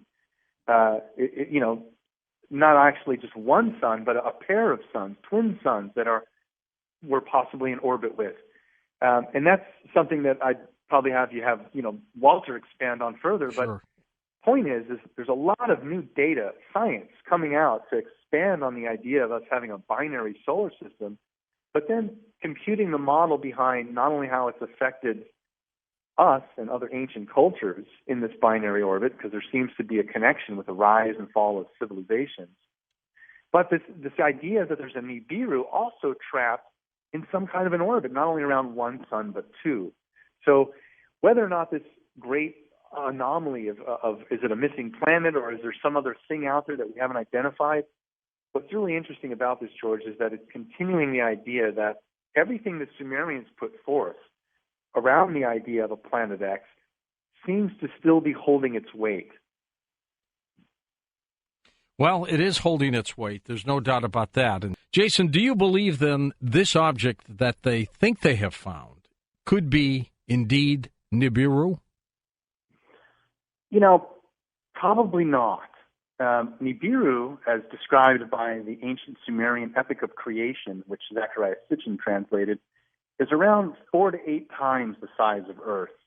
And it would take it in an orbit, as you mentioned, around 3,600 years. And that number, 3,600, seems to be a very well-calculated number based on even breaking down 360 degrees and just adding another 0, right? It's a very symmetrical number that follows along the mathematical lineage of Sumerian culture. But it is an interesting candidate that does speak to, again, a whole slew of information that's come out over the last couple of decades. You know, there's been other theories too, George, right, that they slant on this. One came out recently called the Orpheus theory, and it explains that a large rogue planet enters our solar system in the past and smacks our primitive Earth, and in such a way that the debris coalesce to form our moon. That's right. And right? that's probably a pretty palatable theory, isn't it? It is. And, you know, there's been a couple others. About 10 years ago, a gentleman named Dr. Richard Mueller out of Berkeley came up with a theory called the Nemesis theory. You probably remember that one, but it's essentially, he calculated that there was another large planet that essentially got ejected from the Oort cloud, which is a huge asteroid belt well beyond Pluto. And his theory was that periodically this planet's orbit through the Oort cloud would eject other debris like comets and asteroids, and that was what was subjecting us at a much longer orbit over millions of years, you know, would cause it to impact Earth. And he theorized that's probably what caused the extinction of the dinosaurs, that there was some large rogue planet on its orbit periodically dislodging debris from the Oort cloud and sending it hurtling towards us.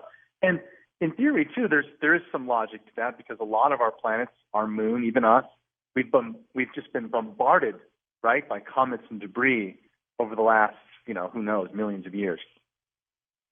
Jason, for people who aren't familiar with the work of Zecharia Sitchin, he has come under fire by some people. He's not around to defend himself. You are. What would you say to those critics? You know, George, I had great deal of respect for Zecharia Sitchin, and it does hurt my feelings that, you know, I respect him, and over the years since his passing, even some of my colleagues have chosen to bash his research or say that their theory is more prominent than his, or that they have more understanding of the Anunnaki or Nibiru. And I keep quiet. And, you know, there was another gentleman that should have been carrying this torch, George. He should have been the advocate of Zecharia Sitchin. His name was Eric Polterek. Unfortunately, he lost his life. Oh. Eric was the one that should have been carrying the torch, and I wanted to support him to do that because, you know, while I followed Zecharia Sitchin very closely, I sit in both camps, Zecharia Sitchin and Eric von Daniken. Eric Polterek was very much a linguist like Zecharia Sitchin, could read ancient texts. He had fluent understanding of Hebrew. So Zecharia Sitchin, right, was one of these few people. I mean, at his time of his death, it was only about 250 people in the world that could actually directly translate Sumerian cuneiform script. So why Sitchin became so famous, George, is, you know, he became very interested in some of these cuneiform texts. One tale in particular called the Epic of Creation. And this is really what he formed his basis of research around in his first book, The 12th Planet, and stems all of the information for the basis of the Nibiru. In the Bible, we have 7 days of creation. Well, we found out that most of the Sumerian stone tablets are the original biblical versions of these stories. And the Sumerian Epic of Creation has 7 tablets of creation, not 7 days of creation. And there's a much more elongated tale in this Epic of Creation. It spawns, I believe, 12, possibly 13 tablets.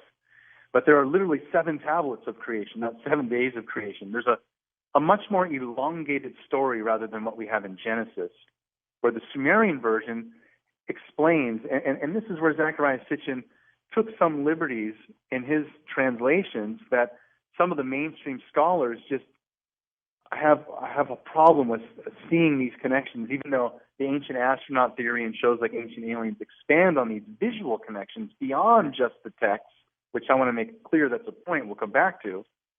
But the texts themselves, Zecharia Sitchin was very clear in interpreting that the Epic of Creation is telling us a story about how our solar system first came into formation. And then it gets into the details of Earth and us, but very specifically it says that before the planets had become a solid mass, an intruder planet shows up. And on one of the successive orbits where this planet eventually got sucked into our orbit around our sun, where the gravitational effects of Uranus and Neptune and eventually even Jupiter pulled this ancient planet X in.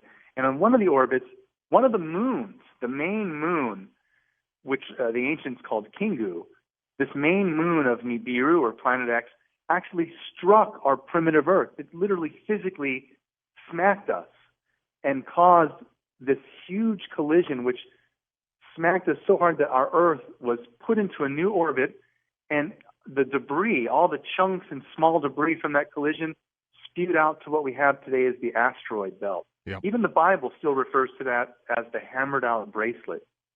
So in the Sumerian version, it goes on to explain where Nibiru, then after this collision, has a continued orbit of around 3,600 years, only passing through our inner part of the solar system every 3,600 years or so. And what's really interesting about that information, George, is that if we look at the area between Mars and Jupiter, we have the asteroid belt, and there appears to be enough room between Mars and Jupiter for another planet to have once been orbiting. There should have been one there. Yeah. There are literally holes in certain parts of the asteroid belt where it looks like a large body has passed through it. And I've always kind of joked around as a side note that, we're talking about, at least from the Sumerian perspective, the 12th planet, as Zechariah Sitchin's book, the 12th planet, and the 12th planet passing between Mars and Jupiter. So that possibly Mars, Jupiter, 12th planet, is that MJ12? I don't know. I thought that was always an interesting little ufology connection. Probably nothing. Can't planetary scientists, though, Jason, take this 3,600-year orbit and pinpoint where this planet might be? They can, but again, only relatively speaking. When we take a 3D plate of the sky, a lot of times they capture all types of different objects that are extrasolar planets or even rogue stars and such. But being able to calculate the orbit of all of these different objects is really like finding a needle in a haystack.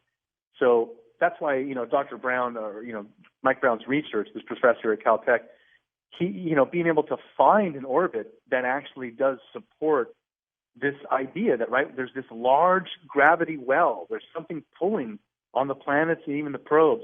So this is a planet that meets those calculations. It fits the model for explaining possibly why we have a lot of these orbital anomalies in our solar system. Well, it's incredible that they're finding these when we talked about it way before there were actual discoveries. Well, George, you talk about way before. I mean, one of the tablets that Zechariah Sitchin translates, it's a circular tablet, which that in itself was really odd because they didn't even think at the time of the Sumerians that man had understanding of the wheel, which is sad. Anyways, here they have a circular tablet, and on this circular tablet, there's an actual description where it describes the path the Anunnaki take coming from outside our solar system, making course corrections around the outer planets, counting certain planets 1, 2, 3, 4, 5, 6 until they reach the 7th planet, Earth.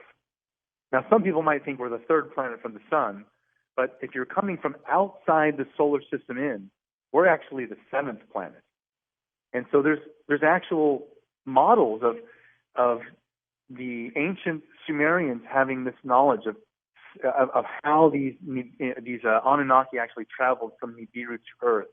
And on the side of this description on this tablet, there are little translated words that say things like rocket, pile up, mountain, high, high, high. So it's a very interesting text that seems to describe let's call it a space chart or a course correction used by the Anunnaki in their navigational course towards Earth. You're going to be at the Alien Snowfest with me, by the way, the first weekend of February.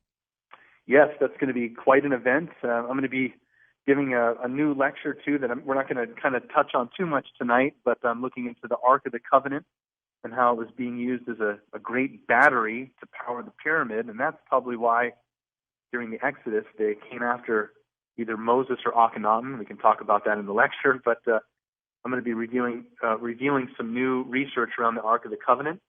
And I do look forward to this because it's going to be a new event. Hopefully that will stay on the radar in Southern California and allow more people that are interested in these topics another venue to come meet us firsthand and explore these with us.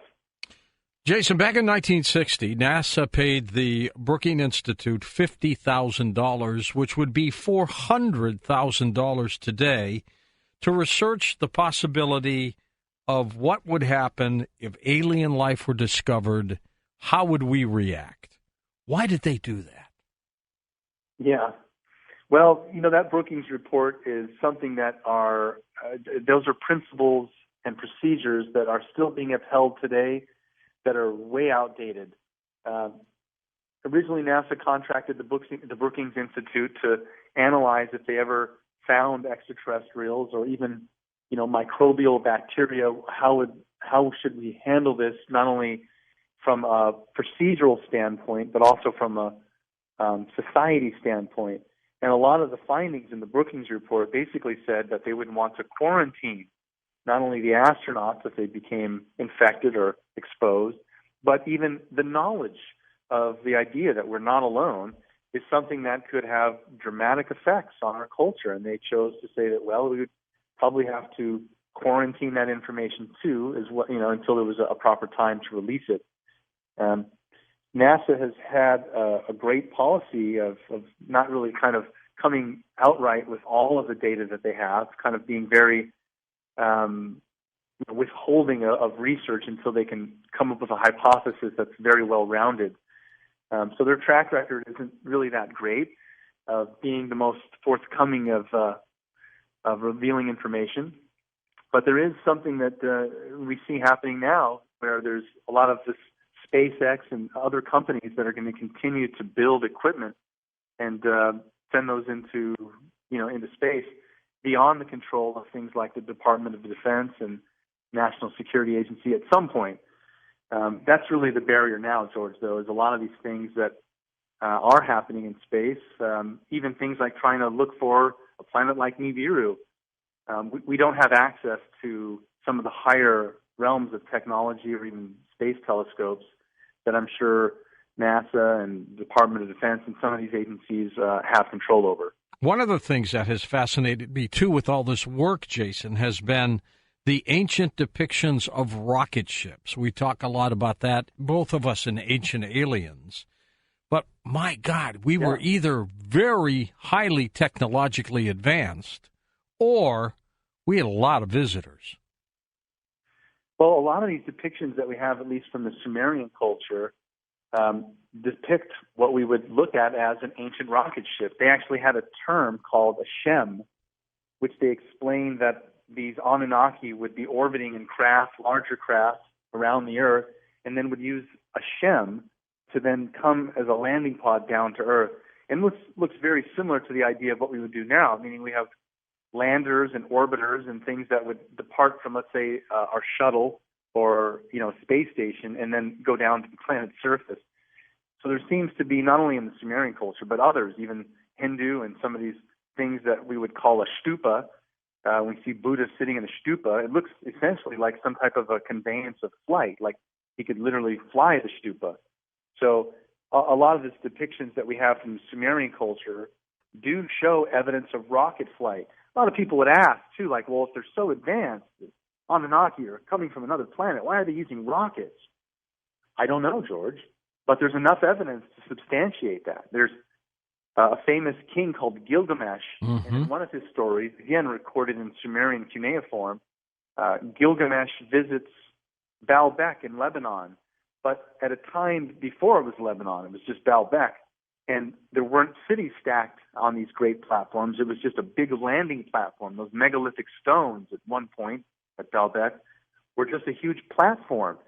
And literally, Gilgamesh explains that he, here at Baalbek, witnessed the gods coming down from the heavens and ascending into the heavens as well, using some type of a craft that he described as having great thunderous sounds, fire and smoke. Sounds pretty much like a rocket launch. It sure does. It sure does. And the pictures are incredible. Abydos. Yeah, I'm sorry. Go ahead. Yeah, Abydos. Yes. That's an amazing picture all by itself, isn't it? You know, a lot of people would question the Abydos hieroglyphics to say these are hieroglyphics that were carved over older ones, and so that's why we see the shape. But I agree with you, George. Abydos, in my book, is a great example because I can put it into a category of a much larger grouping where other cultures have these types of artifacts. And as we're touching on with the Sumerians and the rocket ships, I mean, they're definitely one of the first cultures that seems to describe the use of the conveyance of flight. One of their seals actually shows a scene where it's the gods bringing a farmer up to one of the kings and they're granting him the plow. It's like the age of modern agriculture. Yeah. But as a backdrop, it's VA-243. Anyone can just Google it, VA-243. But that seal, as a backdrop, shows a complete model of our solar system with all the planets that we know of, and the sun is in the center. Now, just below that, I'm going to come back to that piece, but just below that, there appears to be, George, a rocket sitting on a launch pad with those two arms holding it up so that, you know, like when the rocket would launch, one of the arms kind of falls away. That's literally what you see in this seal. Right below the solar system, they put a little rocket on a launch pad. Hello? Now, what's really interesting about this seal is that the seal shows the sun in the center and all the planets around it. And this is from around, let's say, 2500 BC, maybe 3000 BC, the latest. And so what's interesting is that at that time, 3000 BC, the Sumerians are clearly depicting that they knew we orbited the sun. But what happens is we descend from 3000 BC and go down further until we reach the Dark Ages, and it's kind of like Game of Thrones on HBO, and everything's physical and not very much spiritual. We forget all this knowledge, and then it's not until the time where we come out of the Dark Ages, and it's the Renaissance, and we have Galileo and Copernicus, and then they start to rediscover what it seems the Sumerians and ancient Egyptians had very, standard knowledge of. We forget this knowledge and go into the Dark Ages, and we're now just starting to relearn a lot of these topics. That what's interesting to us is we look at the past and see the ancient Sumerians and the Egyptians having all this high knowledge, and we don't understand why in the past there was higher cultures, and now we're just rediscovering it. But when did man grasp the ability to build such monuments like the Giza, the Giza pyramids, the Sphinx, Baalbek in Lebanon, where these stone blocks have been stacked perfectly, which weigh like 1,200. They're called trilithoton stones. They're huge, and this goes all the way down the line from Stonehenge to Easter Island, Nazca, Machu Picchu, etc. And basically, this ended me up with a culture where our modern-day Iraq is today, once called Mesopotamia, Babylon, but the first culture that we have record of was called Sumer, where modern-day Iraq is today in the southern region, right between the Tigris and Euphrates. So as you began to look into Sumerian artifacts as a way of sort of a touchstone, kind of a start to see what are our earliest remnants of our earliest cultures. That's correct. Okay. And as we'll divulge into the knowledge they possessed and have left us, some of the things that have come up even to this day are very interesting, where we'll just dive right into some of these juicy ones where, again, Saddam Hussein being in control of Iraq for so long, many of us assumed that it was because he was, controlling oil or had nuclear weapons. But in fact, he had something of a much greater asset, which was he controlled access to the temples that housed the history of humanity's origins, potentially the secrets of literally what we see in the film on Sci-Fi Channel, Stargates and stuff like that. Right. And if Saddam realized what he had, do you believe that Saddam knew what he had? Based on the info that came out of Iraq, what basically went down was there were a series of events. One of them was basically like an Iraqi Roswell, Something happened in 1998 where even on CNN there was a triangle formation of lights that appeared over Baghdad, and CNN's night vision video cameras caught this on tape. And as this thing was slowly moving around the city, most of the people that are ufologists realized the connection that this looked just like what we saw in the Phoenix lights. Right. And have even been having a resurgence of that lately for whatever reason.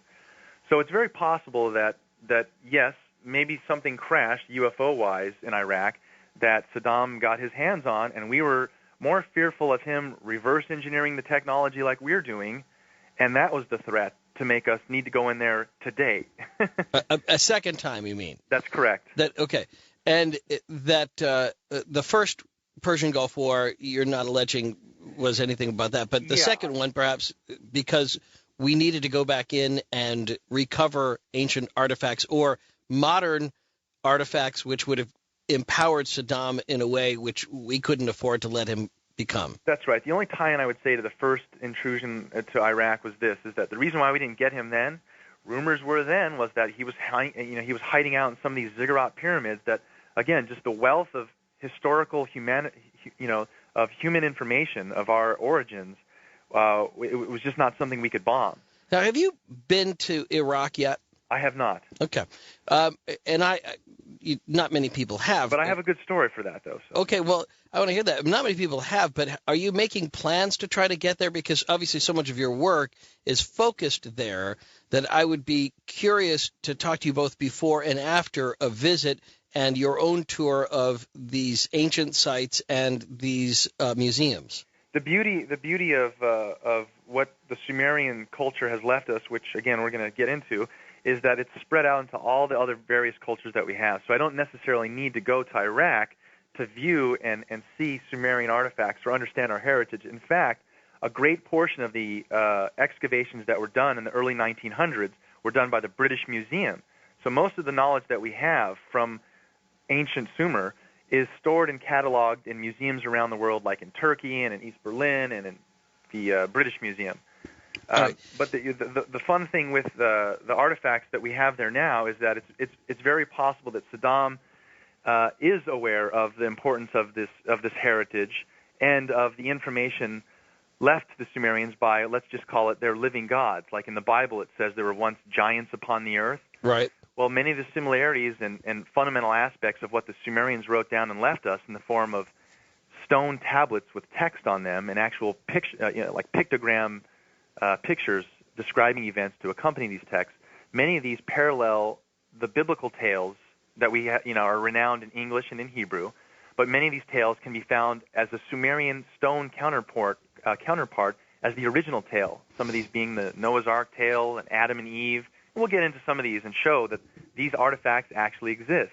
So it's very possible Saddam was aware of this, and the information bequeathed to this ancient culture has just unbelievable wealths of information that he might be taking advantage of. And relevance to this day. Let me touch on something that came up, though, when we were doing some open lines, that perhaps the word giant, I mean, can we not say that similar to the way some biblical scholars would argue that, when somebody's age in the Bible is described as being 900 years old, it was a metaphoric way of saying this person was great and had a huge impact. It was as though they had lived, 900 years is what some scholars would say that number signifies, that it's a numerological reference more than it is to be taken in sort of a chronological idea of age. And so is it possible, if that is true or informative, that when we use the word giant, that we could be using it like we do now when we say he was a giant of industry? We don't mean he actually turned into 12 feet tall, CEO, but he had that big of an impact. Is that possible? Well, I think from my point of view, based on when we talk about the Sumerian understandings of their gods, and again, the English version is just a more consolidated version of what the Sumerians said. They said they lived amongst their living gods, have left us many pictograms, images, and text descriptions, which for all case and points, yes, they are actually larger than us. They are genetically better than us. They have a more perfect physiques. The females are more, curvy, and the males are more aesthetic as far as, muscular. So a lot of the things as far as the similarities, again, in the Bible it says God made us in His image and after His likeness. So, we only have to go back 60 years yes, to Japan, to a culture that believed that they were living with a living God, that the emperor was a god-like figure and was divine, and that was as we know by history, a point of contention between the U.S. and Japan. It was part of the terms of their surrender was that we got to there had to be a reduction in the status of the emperor from being a divine figure to being just an earthly leader, and that I think that's. Is that informative of this, though? That not even, I mean, there's probably some cultures to this day that believe that they are living with their gods too. Well, Ian, the coincidence there is that I personally think through my own research and analyzing all these ancient structures and pyramids and monuments, it seems to be that the megalithic monuments that are left to us from these cultures were a place where man and God came together to meet. Now, we don't have those today, and so people look at these stories in the Bible, or we're going to discuss the Anunnaki, the ancient Sumerian gods, those who from heaven come to earth. Right. People say this is mythology. Somewhere along the line, this is a culture just kind of, using stone tools and living in clay huts and are making up mythological tales for their gods. I say in another light that, well, if you're living in stone hut or living in clay huts and using stone tools, you're not going to understand what an extraterrestrial is or what space engineering or technology like that is. Right. So you would say, wow, this being or this man coming down to Earth in some type of flying vehicle, I can only attribute flight to what I see as like birds, so I give it wings. So a lot of the things that we see in my interpretation of when we depict angels, or as we're going to discuss the Anunnaki, the Sumerian gods, right, look just like what we see in the Bible, men and women with wings. They're depicting that they have the power of flight. So it's a very interesting coincidence in the stuff that they've written down and left us. When you say, yes, are they living gods today? I think what possibly happened is at a time when man did live amongst his living gods, we built these awesome temples and worship places where we went and actually conversed with them or took down sacred information from them. But at some point in our past, they left. The gods, let's just call them the gods, right, left. And so the high priests and the people in charge of the now established religions are panicking. Oh, my God, the gods have left. How do we maintain order and worship? Sure. So that's where all the statues and things come in, and there's this whole mix-up of why today we still have temples and churches, and they say don't practice false idols and gods, because it's this whole convoluted information, which for myself, I have transgressed to where did this come from? Where did these stories first show up? Okay. Well, let's go then. They're back with us. What are the earliest artifacts, Sumerian artifacts, we have that inform you about this lost culture, this lost period of time in Mesopotamia? Sure. Well, roughly what we're talking about age-wise is 6,000 years ago, 4,000 BC. And to put that into perspective, we're basically about 2,000 years removed from when the time of Christ was here, BC to AD, 2,000 years. So if you go back to that point and you add on another 2,000 years before that, you're at the Hebrew God of Abraham. Go back another 2,000 years from there, you're at the time of the Sumerians. So we're talking about a long time ago, and very interestingly enough, as it's still recorded in our educational institutions today, we attribute this culture coming right out of the Stone Age with over 100 of the firsts needed for high civilization. And it's really a paradox because they don't teach kids in school today that it's an amazing thing, kids. Here we have, right out of the Stone Age, the most amazing and advanced culture that we have record of, and then it kind of goes down and comes back up and goes down and comes back. So it's a very interesting story to tell. You mean that in the sense that, here we were, one day we were using stone tools and, painting stuff on caves, and the next day, to, just to compress time a bit, next day we're suddenly like, boom, we're creating things which might take another 1,000 or 2,000 or 4,000 years before they reappear again. That's correct. Okay. So what are some of those things? So basically the decipherment of writing on the clay tablets discovered in the ruins of ancient Mesopotamia, like, ancient Iraq, have led us to a wealth of information that, again, parallel ancient biblical tales that we have in the Bible. One of those, the most famous ones, is the story of Noah's Ark. And very interestingly enough, when the British archaeologists first started doing excavations in Iraq, there was an assistant to the British Museum, a gentleman named George Smith, who was also able to read ancient Akkadian.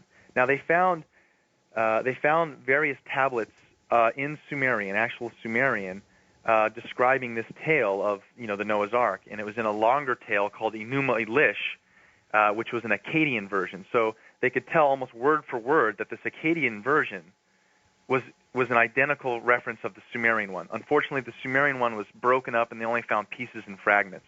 But this Akkadian one proved not only that the Sumerian must have been the original, but word for word, the Akkadian matches what we now have today as the English version in Noah's Ark. This tablet is stored on display in the British Museum, called the Flood Tablet. And why the story of this is so amazing is in 1898, or in the early, I believe it was 1898,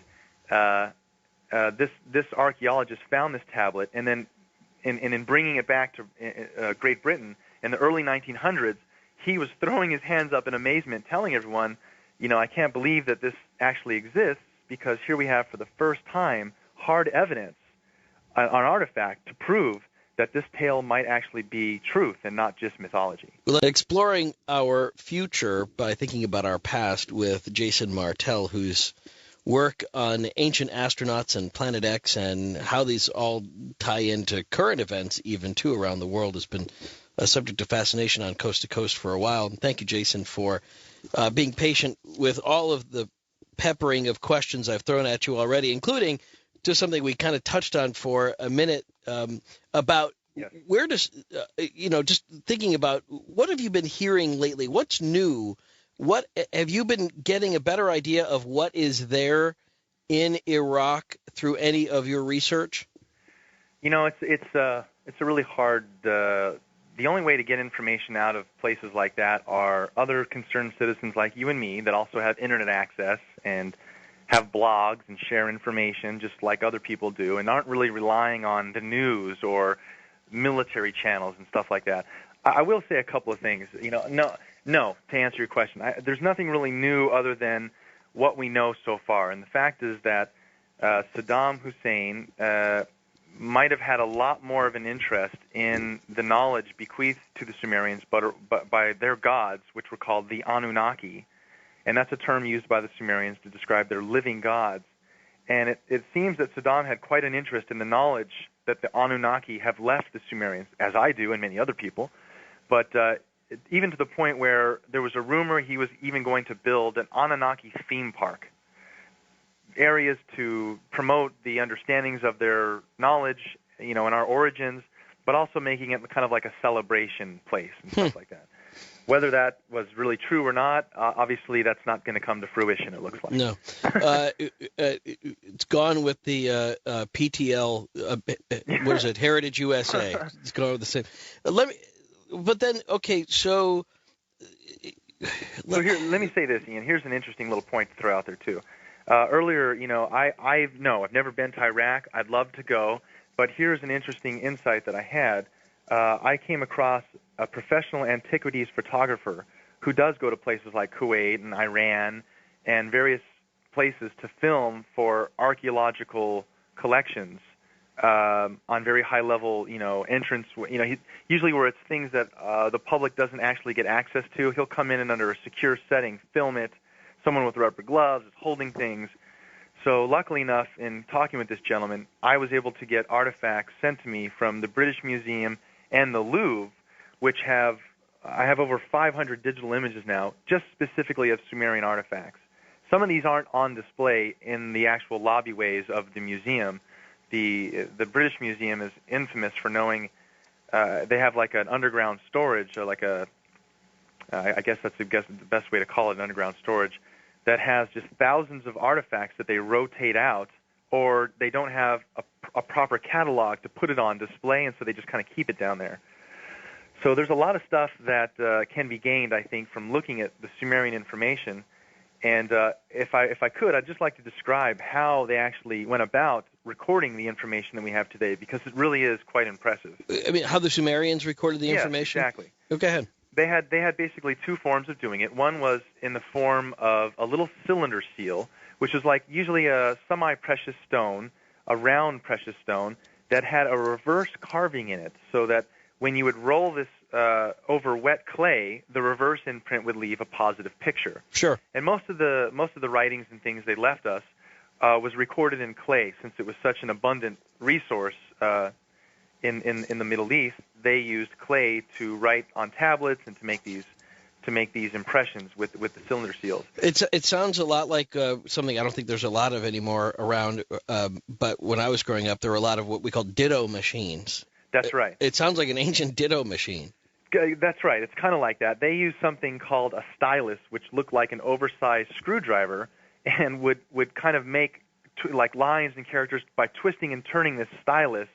And they created a system of writing that had over 400 characters called cuneiform script. It's very interesting that literally, again, right out of the Stone Age, the first language we have has 400 characters opposed to ours. Right. So that was one thing, cylinder seals, and then the tablets. They would make these clay tablets and would record all this information, and would then fire these into a kiln, literally keying that phrase "writing in stone," because they would then turn those clay tablets into stone. I wonder whether, like us as kids, I wonder whether they sniffed their tablets like we did with the dittos. I hope not. Okay. So that's one of them. So let's run down that then. This early printing press of sorts, right? Yes. What other early inventions can we trace back to Sumeria, which we have artifacts of now, which we sort of lost to civilization for a period of time? Also gained. The interesting thing is that they were the ones to first invent writing, and not only writing, they also had the first inventions of mathematics, very accurate records of astronomy, medicine, laws, courts and judges, systems of law, schools and institutions of education. These all kingship, a king, and followers in that order. All of this originated in Sumer. So one of the things that I focused on of interest to me was, one, their mathematics, and two, their astronomy. Their system of mathematics was based on a system called sexagesimal. Most people think that's 60, but in fact it was actually a combination of two. It was the number 10 and the number 6, and in doing so, they could do a very large divisible range of very high and small numbers. And so again, right out of the Stone Age, we have this culture that are like using fractions that they were aware of, like 3/4, 1/2, 1/4, 1/16, 1/64. They had all these breakdowns, and all of this was divisible by 12. There was some way of even transporting information over a space or time which defies explanation. Wow, Does that sound familiar? It didn't sound familiar? I not off the top of my head have a reference for that one, but that does somewhat ring some back bell, but okay. No, I don't have a... All right. And so that's just some of what they did. And your belief is then that the reason they were able to make this jump into, going from the Stone Age to this advanced age, an age which is still giving us things that we have to figure out. I mean, it doesn't come to us naturally. We have to really use our brains to try to understand what they were doing. It was because of an extraterrestrial intervention.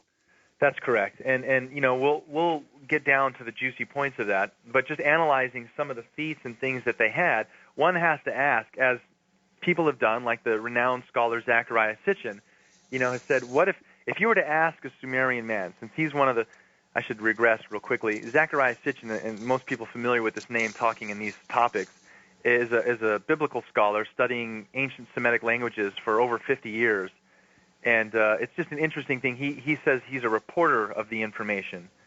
So he is one of about 200 people in the world that can actually translate this ancient language called cuneiform script. So he can read it firsthand. So a lot of the things that they've left us, he has spent his life cataloging. Some of these, though, outside of what even Sitchin has recorded, we have just around the world knowledge of. And one of those is like the Baghdad Battery, where we have, on display in a museum, a very ancient copper battery. It's just a clay, cylinder that's aligned with copper, and when filled with a weak acidic acid, actually does generate electricity. And this is a very interesting thing to realize, that could it be that ancient man actually even harnessed the power of electricity? What could they have used it for? Well, there's a lot of interesting things when we look at some of the carried over cultures, like the Egyptian culture, where we have extensive hieroglyphics drawn inside of these, pyramids and tombs. And for the most part, in some degrees, they can't find any carbon being burnt on the ceilings, meaning it's obviously a very articulate job they did, and with painstaking over time to write and inscribe these hieroglyphics, and they would need light to do that in these deep recesses of the tombs and stuff. So one of the theories has been that maybe they were using electricity, harnessed again from knowledge passed down from like Mesopotamia. That's a really interesting point. Is that we have in the Temple Dendera, in Egypt, there are wall reliefs of what look like Egyptians holding basically light bulbs, huge light bulbs.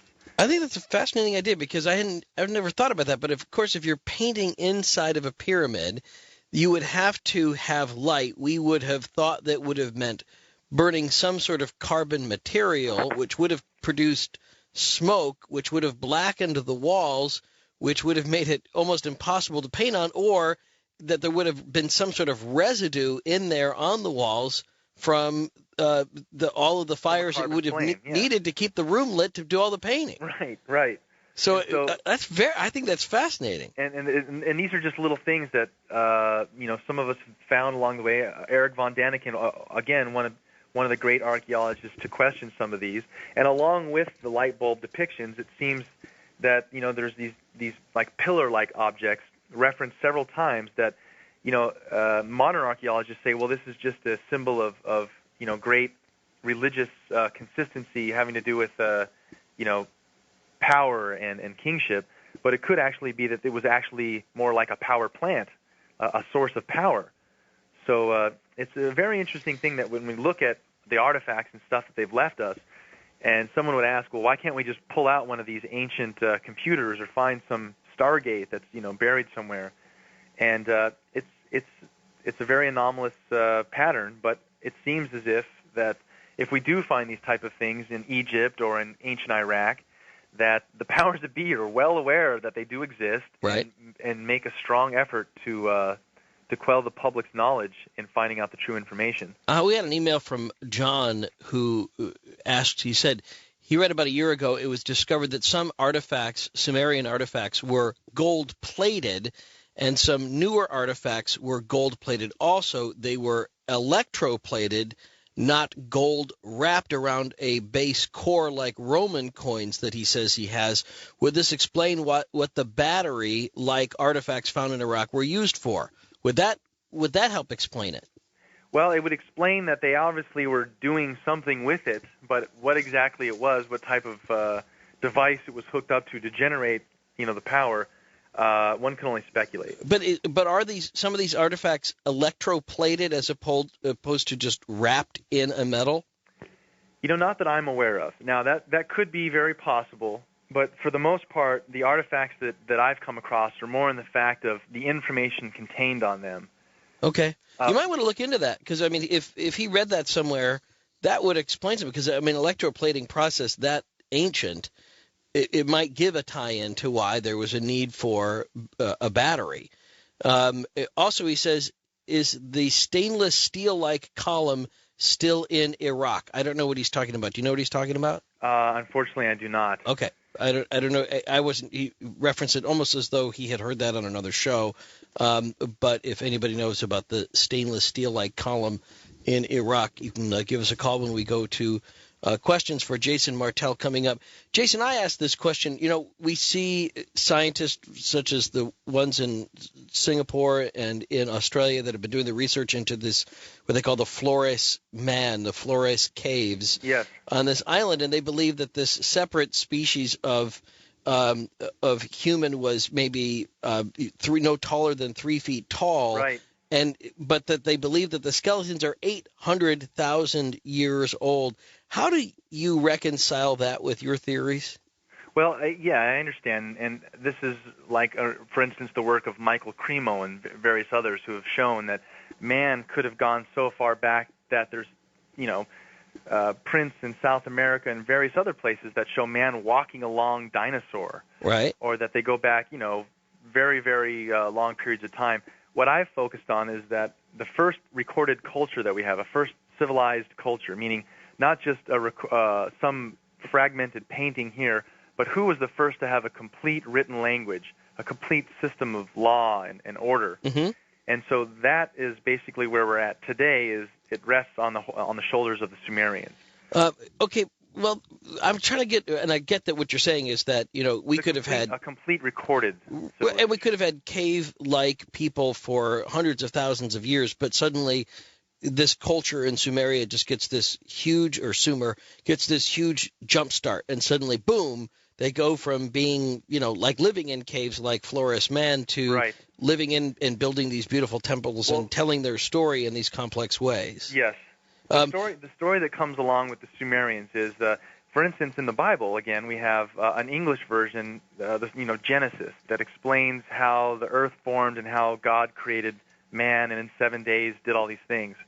Well, there's also a Sumerian tale that's recorded on 11 tablets. Again, we have the Akkadian version of this tale. The Sumerian one was only fragmented pieces, but the Akkadian version, almost word for word what the Sumerian version says, is called the Enuma Elish, and it has a very much more detailed explanation for not only how the solar system was formed, how Earth came about, but also how man came about. And the Sumerian version, which is a very interesting tale, spells out how 300,000 years ago, an ancient a race of beings called the Anunnaki came here from another planet within our own solar system, seeking gold and other fine precious elements, came here and wanted to mine the gold found in the mines of southern Africa, just naturally appeared there. So they didn't like having to mine it themselves. It's a very hard toil to take gold out of the mines. And so they created, as the stories say, a worker race. And basically this first version was not able to procreate and was just a worker race for them. So the tale goes on to tell us that the Anunnaki eventually learned how to make us have like the Adam and the Eve. And this tale, again, is recorded in a Sumerian tale. Just like there is a Garden of Eden, there was actually a Sumerian city called Eden. And so a lot of these similarities very specifically explain how we were brought about, and the Sumerian information, as translated by Zecharia Sitchin, explains that there was a pre-hominoid man already here, the Neanderthal man, if you will, and the Anunnaki came here and took part of this pre-hominoid man, 20% of their genes, and combined it with their Anunnaki gene to make us, the Homo sapien. We will open up the phones later on this hour, and you'll have your chance to join in the conversation with Jason Martell, researcher into both Planet X, about which we have spoken very little, and ancient astronauts, Sumerian artifacts, and his beliefs that this culture that developed in Mesopotamia became the Sumerian culture that we think of as being the first and earliest and most sophisticated civilization that after it died down would not yet return for many years. Jason, when you talk about myth and when you talk about tale, and then you'll also be talking about this almost as though it's a certainty that these events actually happened. Where does myth play into this? What percentage of your beliefs in these ancient artifacts and in the Anunnaki, how much of it do you actually think of as being historically 100% provable true, and at what percent you just kind of hold out there as kind of an interesting theory? Well, Ian, for me, I was raised as a Christian. So a lot of the things that were enunciated in the Bible and prognosticated to live in the Word of God and stuff, I didn't quite understand, and it didn't really fulfill my need for the answers I had. So in my own quest, there's two parts to that. When I share the things that have impacted the feeling I have now, or what I make up my opinion on, I have to base it upon facts and things that I can share with other people to let them make up their own decision. So for me, what I share as far as the Sumerians and the information I've gathered, I believe to be true and actually authentic. Now, the overall encompassing meaning of the information and where it's taking us, I don't know. But I do believe that when I say myth and stuff like that, it's that modern archaeology and linguists today, basically when they started finding these artifacts from the Sumerian civilization, when they see things like the winged beings and when it's talking about the outer planets and things like that, they didn't understand what this meant, so they just put it into a big pile called mythology. So how would you describe your religious beliefs now? If I'm to follow that thread, am I to think that you are no longer Christian per se, but Sumerian? Well, I usually try and leave my personal stuff out unless it's asked, because again, I want people to make up their own minds based on the information that I've made up my mind with. Well, I get that, but I mean, if that having been said, and I realize you're not proselytizing, but if you start, it sounds like that this research replaced your previous belief system in a way that you believe you can articulate this and you can hold this to be true, and that this means something to you in a kind of spiritual way. Well, for me, it's basically taking science and religion, merging the two to get a more accurate picture, because science and religion always butt heads. Is it creationism? Is it Darwinian evolution? So for me, I found that the merging of these two fields, and not just myself, but the research done by others looking along these type of lines, have found that it's very possible that, yes, there was no missing link. There was genetic intervention. Well, that's very interesting, and I would say only that religion and science butt heads only when they lead with their heads. But this is true, and that there's lots of ways that doesn't happen. But still, so the Anunnaki and this intervention that happened, in your beliefs, then the Anunnaki, they come in. They gather up these people that they're trying to create as being sort of a worker race, as I heard you refer to them earlier. They're trying to elevate this culture and trying to get them to participate in a larger sense, a collective. And then the Anunnaki disappear, and they leave behind this group that then has to kind of go through this process of trying to understand itself without their living gods living amongst them anymore. Yes, that's a good way to put it. Okay, did the Anunnaki die? Was there is there any evidence, any archaeological evidence that's ever come up of giants that once roamed the earth? Well, let me answer that in two ways. You mentioned earlier weapons of mass destruction, possibly, and where could they have gone, and did they use these type of weapons? Yeah, I guess there was a separate strain on that, but yeah, that was just something I was curious about, whether that you saw any thought that this was a warring people, or that they had a lot of weapons, or that there could have been something catastrophic. Right. Well, as far as the giants, that's a term again used in an English translation of the Sumerian term. Anunnaki is what they used to describe their gods, and that just meant those who from heaven come to earth. Right. The interesting tale of while they were here is that one of those aspects is, yes, at some point the gods left, and there's an actual tale here to describe from Zechariah Sitchin where the Sumerians actually disappeared to, because it was literally a sudden demise for where the Sumerian culture died off to.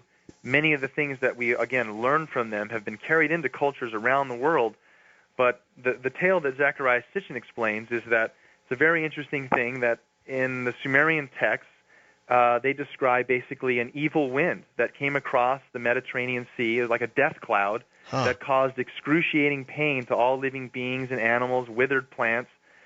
And so Zechariah Sitchin explains in one of his books called Wars of Gods and Men, it's the third book that he wrote, And it's basically that two rivalry Anunnaki clans here on Earth, two opposing clans, used weapons of mass destruction, nuclear weapons, to destroy one of their spaceports, if you will. Wow. And in doing so, this caused a nuclear fallout that wiped over the land. And so there's actual evidence where Zecharia Sitchin, in looking at the Sinai Peninsula where this took place, there's an actual blackened region to this day that still exists. And when they show geologists this and ask, what could cause this, they say the only thing that I can think of would be a volcanic eruption or a volcano. And they're like, well, there are no volcanoes in the Sinai Peninsula. Right. So this leaves the fact that there is some type of disturbance that took place that burnt the land long time ago that still there's evidence for. And we even have a Sumerian tale explaining that very possibly the weapons of mass destruction used on opposing Anunnaki clans could have been nuclear weapons. Well, it's a lot here. So help me with the chronology. Because I was with you on the idea the Anunnaki come down, they gather up this worker class, they elevate their civilization in order to be able to have them mine the gold that they need, and then they leave, and that left this sort of disheveled group behind, going through what we would call in religious circles a disconfirmation process, where suddenly all the things that they believed were just, kind of shook, and they had to kind of reformulate. So then they created these temples, and they created their statuary and stuff to be able to keep these beings alive. But then where do the rival Anunnaki come into it? Do the Anunnaki that leave the Sumerians behind, do they leave voluntarily, or they are wiped out by this rival group? Well, let me give you another aspect of the tale that will shed some light on this. The tale that we have in the English Bible of a Noah's Ark, right, is that basically God chose to let this flood take place, and man was wiped off the earth. The Sumerian version is almost the exact same detail, but in more specific. There were two main Anunnaki leaders here on Earth. It was Enlil and Enki, and the creator of us was in favor of keeping us, and very specifically in this long tale, the Enuma Elish on 11 tablets, it describes how the planet that these beings come from, the Anunnaki come from a planet within our own solar system that they called Nibiru, which stood for Planet of the Crossing, and it was symbolized basically as a big glowing cross in the sky. Again, this is 4,000 years before Christianity, and saying, let's symbolize Christ as a cross, being on the cross, as symbolic reference to God. Okay. This is being used by the Sumerians 4,000 years before that. And they very specifically denoted that, these beings came from this planet. So we have several descriptions of what we call the winged disk that still represent, to this day, this home planet of the Anunnaki. In Egyptian cultures, the sun god Ra, it's a winged disk. So the Sumerians have a very long tale that describe when this planet passed by, it was known to cause catastrophic events here on Earth. One of those being a long time ago, this took place when this planet passed by Earth, the home planet of the Anunnaki called Nibiru, and we'll describe some of the technical aspects. This involves the word Planet X.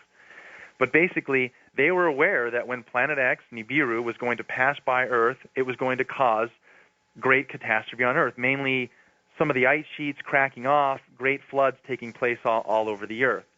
And there was a fallout between these two Anunnaki, Enlil and Enki, whether or not to actually save man. And the argument was, let them perish. They've become too numerous. They're spreading all over the earth with diseases and everything. So they decided to have them wiped off the earth. Now, after the flood, just like the Bible says, when the ark rested on Mount Sinai, and they sent out a bird to try and find, if there's land, finally it comes back with a branch. This is all recorded in the Sumerian version, mind you. I'm not telling you the Noah's Ark tale. This is the 4,000-year earlier version. Eventually, the Anunnaki, after this great flood, saw that, man was gone and came back down to analyze what had taken place and found a small group, this Anunnaki ship, this Sumerian man that had built the ship by the Anunnaki's request, just like the Noah's Ark tale, saw them on this mountaintop. They, some of the animals they had saved brought with them. They were cooking. They smelt the burning meat, were hungry, and came down and saw this devastation and realized, wow, we really need man. They provide for us things that we need, not only, as we've heard in the Bible, where they took the daughters of man as their wives, which is another tale. There was a whole other partnership that took place after this great flood where the gods, if you will, our ancient gods, looked at us in a new way and decided to say, well, we need man. This needs to be more of a partnership. And so then this question, as you've asked, where are they today or where have they gone? Did they leave? Goes into some very interesting aspects of, let's just call it ufology. Okay. But I guess I'm still stuck with a chronological question. Do the Anunnaki then leave voluntarily?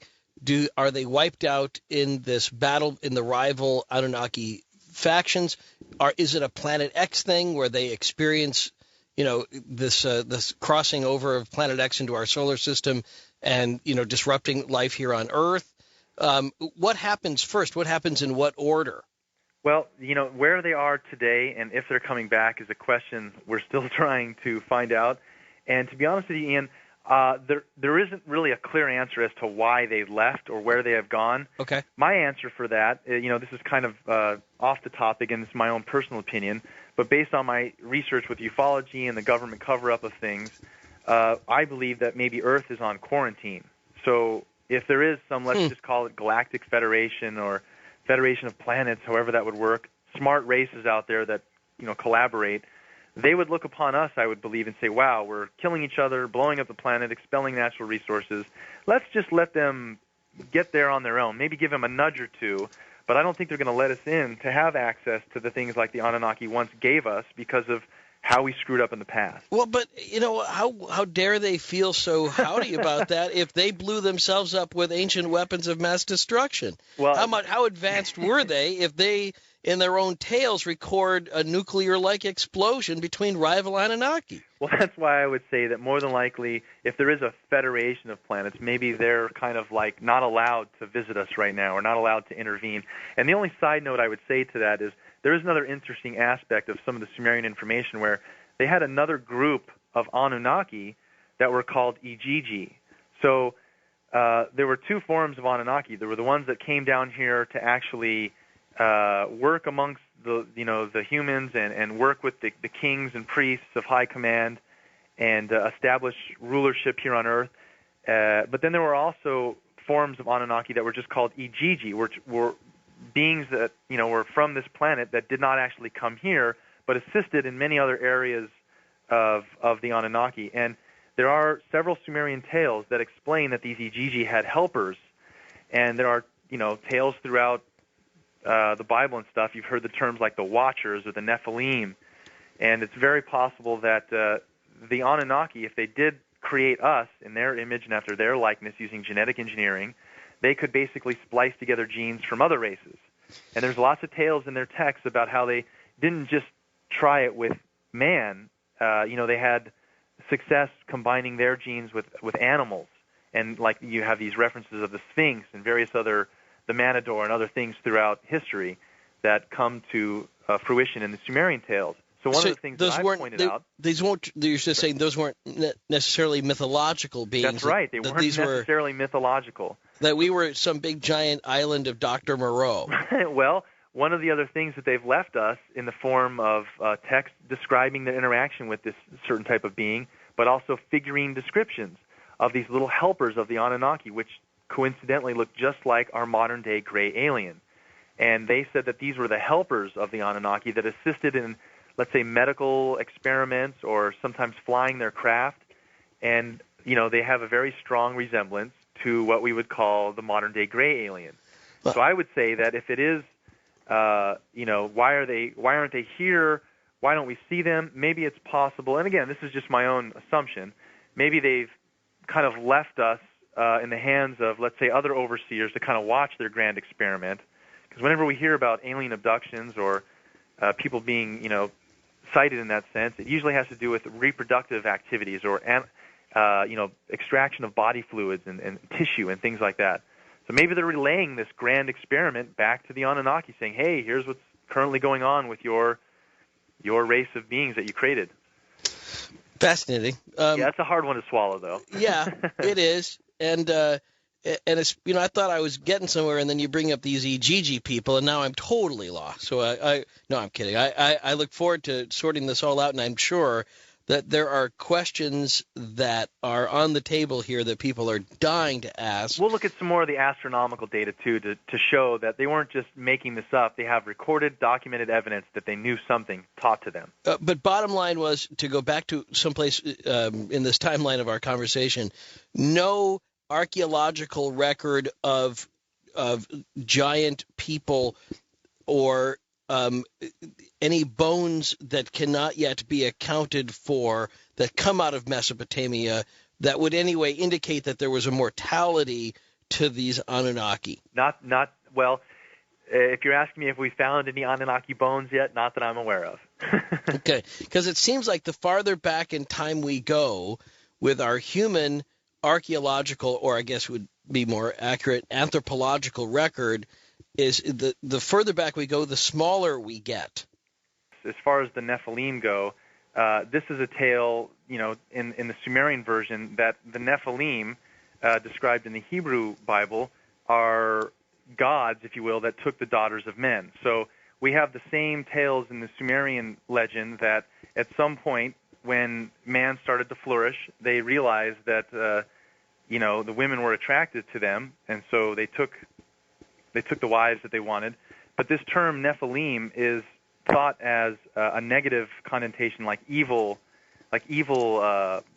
beings in the heavens. So it's a really interesting thing that the Anunnaki, this term Nephilim isn't really used as a Sumerian word. It's just a translated term of Anunnaki, meaning those who from heaven come to earth. I don't know that I would agree with that, except, obviously the idea of those that came from heaven came to earth, certainly Anunnaki, and Nephilim being the fallen ones. Right. Well, and there's an implication of them coming from heaven, but I don't know that there's a thought that they were evil. I just think that there was a sense that they were powerful. That could be. It's just most terms, the Nephilim is referred to like the Watchers, the Nephilim, the fallen ones.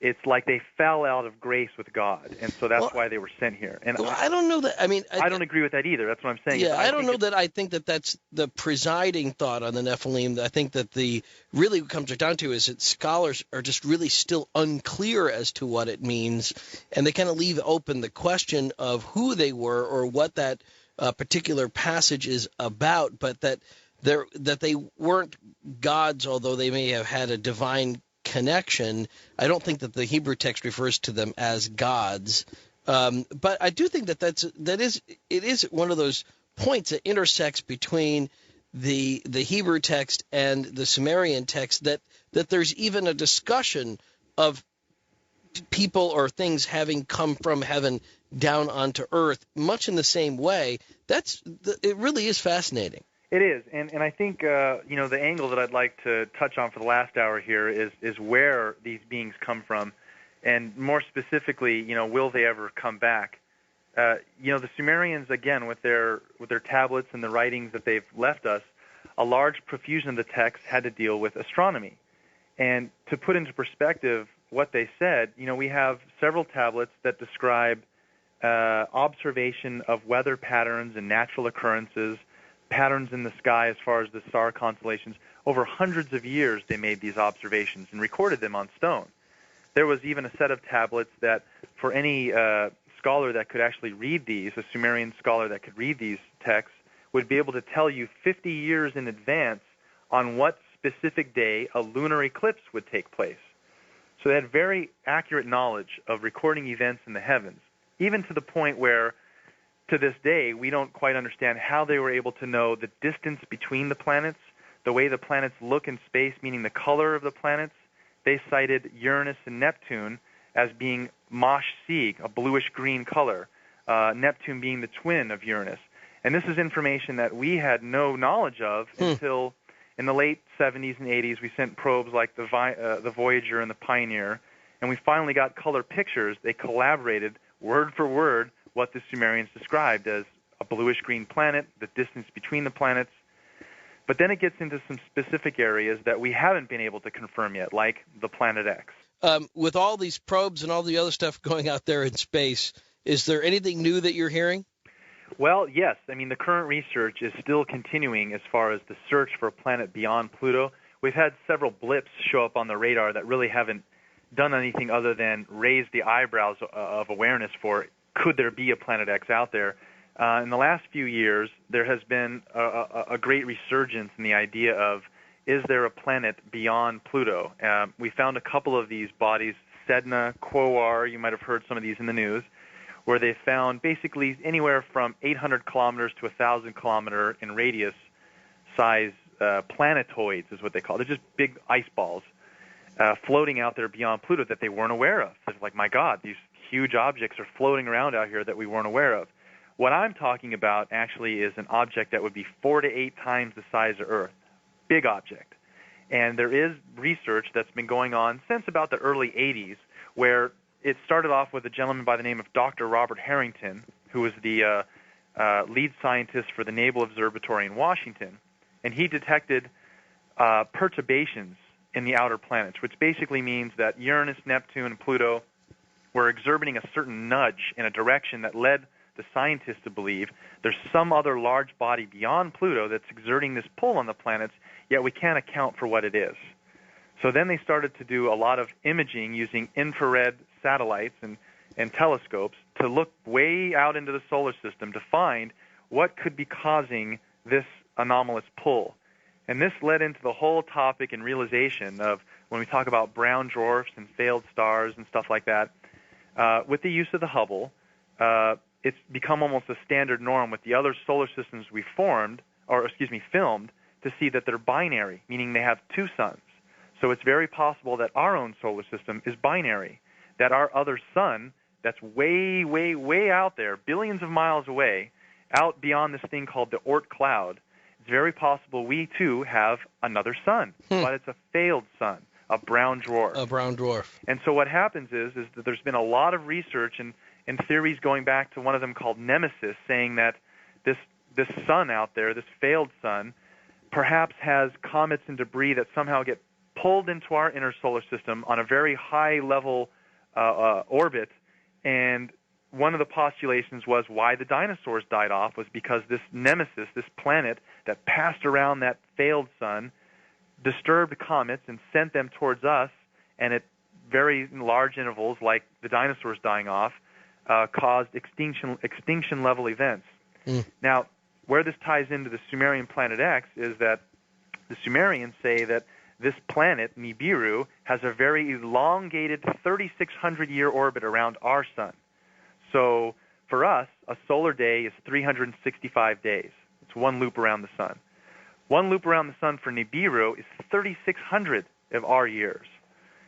So it's a very, very long elliptical orbit which takes it far out into space, and people have postulated, well, what could cause it to come looping back and not just be wandering out there in space is maybe that's another sun that it loops around and sends back towards us.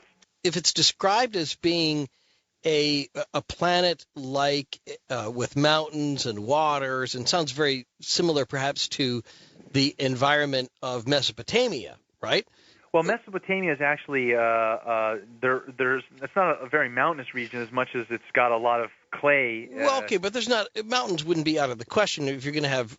Of course not. No. Right. So all I'm saying is that you've got that type of a composite image of what Planet X was. Then how could it also have been, or how do we reconcile that with this image of it being another sun? Well, it's not actually that Nibiru would be another sun, but there's actually another sun that Nibiru loops around and gets shot back towards us.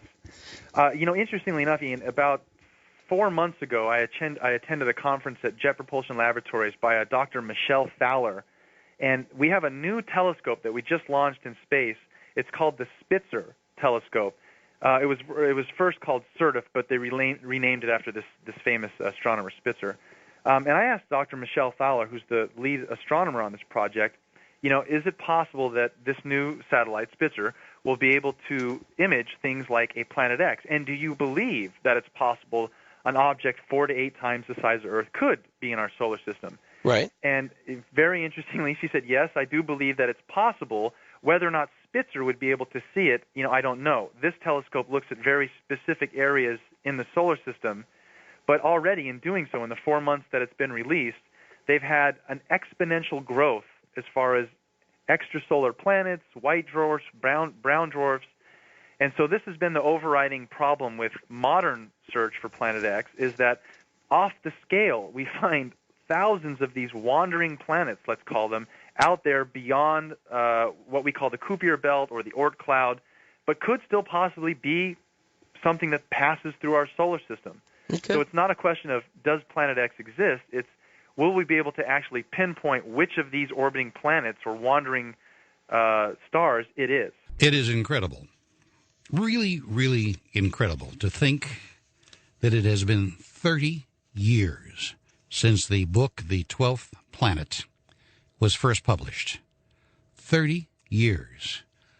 A book that has stood archaeology, history, and a lot of other sciences on its ear. 30 years. The book, I picked it up the other day out of my library just to reread it a little bit. And it is absolutely compelling, absolutely fascinating, still 30 years later, perhaps even more so, now that we know much more about the heavens and the skies.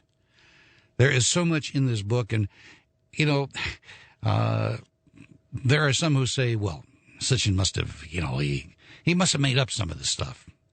No way. You couldn't.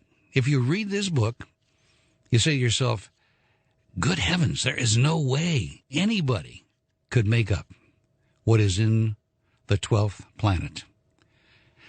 And there are a number of other books that were spawned as a result of it. So there have been 50 printings of this book. How many books do you know of, short of the Bible, have had 50 printings over 30 years? And Professor Sitchin, I must ask you, how many languages has it been printed in? Hi, Haley. Good evening. You can just call me Zechariah. All right, Zechariah. How many languages has the book been printed in? Oh, I lost count. I think about 24 or 25. Which is more languages than you read. And you read a heck of a lot of them. Yes. Well, some of them are Greek to me. And you read Greek, so it's okay. Zechariah,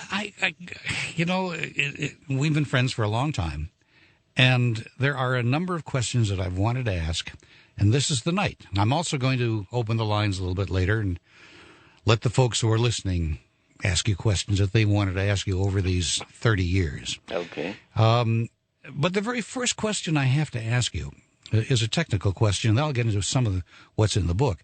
But how in the world, I can understand how you learned to read Hebrew. You lived in Israel for years. It's not too unusual for people to read Hebrew. Of course, ancient Hebrew is a little different kind of thing. But to read the clay tablets of the Sumerians from 6,000 years ago, where did you learn to do this? How did you do this? There are so very few people in the world that can do this. Well, the answer will take up too much of our time because it was a process that required decades, really decades. All I'll say is, Hilly, to all your listeners, don't try. No, I don't think I can't read Egyptian hieroglyphics either. But in other words, it's a lifetime. It's a lifetime undertaking. All right, a couple of quick emails that I got from fans of yours, but here's one that says, Hilly, I'm a big fan of yours and Mr. Sitchin. A lot of us wonder if Mr. Sitchin is telling all he knows about what he has found over the years, or is he releasing what he has been allowed to release via the government? If you'd ask him about this, it would let us know if we are on some kind of timeline for information to the public who may not understand what is going on at all. In other words, are you at all being censored by the government? So many people believe the government knows a lot more about UFOs, for example, than they tell us. Well, I'm not a spokesman for the government, but I can assure all my readers that I'm not being constrained or told by anybody except maybe a higher authority in the spiritual, religious, or faith sense, what to write at what time, and as to the key element of the question is, have I already written or spoken at my various previous seminars and told everything that I know or I think I know? And the answer is no. And I've been working the last few years on at least one more book, and in that book I hope to conclude to tell what I believe really happened in the past and what is going to happen in the future. In other words, you're going to predict the future? Well, not predict, but foretell. I think is the difference. As you're reading of the Sumer tablets, is that correct? The tablets, the Bible, the Old Testament, the New Testament's Book of Revelation, and all other available sources. You know, I have another email here, which makes me believe that there are many people that understand your theories, but probably have never read your book. And more's the pity. The book, I believe, still is available at Amazon.com and in bookstores all over the place. Right. But the question was, it would be interesting if I would ask you where the Anunnakis are today. After all, they arrived on Earth, created Homo sapiens for their own use, right, and then had a limited nuclear exchange in the Sinai. You know, what happened? Well, you have got a couple of chapters in your book called When the Gods Fled from Earth, so pretty much you've answered the question there, but do you have any further thoughts on where the Anunnakis are today? Oh, I do have not just thoughts. I think I have some facts and figures, figures being mostly matters of dates, and that's what I intend to tell in my hopefully forthcoming book. So they still exist, as far as you know? Oh, yes, they do. Okay. Now, these, for people who may not have read your books, these Nephilims came from the 12th planet, which is a planet quite near our planet, and they descended to Earth. I'm not trying to tell your story here, but just quickly to state it, and they, how shall I say, intermixed. They brought knowledge to the Homo sapiens that we could not have had any other way. Basically, is that correct? Well, that's basically the story, yeah. All right. The story at the beginning. That's the beginning of the story. That's all right. Now, the end may be something... May I point out, Haley, that the book that you have mentioned, and I appreciate your very kind words about it, was the first book of 10. There are 10 books by now, and each book that followed the 12th planet builds on the previous one, continues the story, looks at the events that happened from different viewpoints or different geographical areas. There's a book called The Lost Realms that deals with the Americas. There's a book titled Divine Encounters that deals with the subject of divine encounters and dreams and visions and angels. There is a book titled The Lost Book of Enki, which tells the story in the words of Enki, one of the leaders of the Anunnaki who came here, in his own words. So the subject has been covered in many ways and in many stages. So I would like to point this out to your listeners, so that they shouldn't think that just to remain at phase 1, because there's been phase 2 and phase 3, and then that's gradually leading to foretelling of what's to come, which would be hopefully the last phase. Well, you point out in your books that 12 is a very important number, and so I hope you will write 12 books. Well, the one that I'm working on would be the 11th. Actually, it would be the 12th because there's a book very or hardly known, which is titled Of Heaven and Earth, which are the proceedings of a Sitchin Studies Day that took place in Denver a few years ago. So if you include that, then the coming one would be the 12th. All right, I have only 2 minutes left in this segment, but I asked people to go to your website and to look at the pictures, the NASA pictures of what's on Mars. From Mars, yes. And you say that this makes the rest of it irrelevant because it proves once and for all that there are man-made structures on Mars. Is that correct? Yes, that's correct, except I always try to find another term rather than man-made, because if man means, you and I or somebody like us, then it's really the Anunnaki, so Anunnaki-made. All right. What is there? Now, you've pointed this out to NASA. You've tried to communicate with them, but they refuse to communicate back to you. Is that correct? Well, I don't know if they refuse. They just don't answer. They just don't answer you. Well, if I send them some email, it's one thing. But someone of your stature to send them email and say, hey, wait a minute, what's going on here?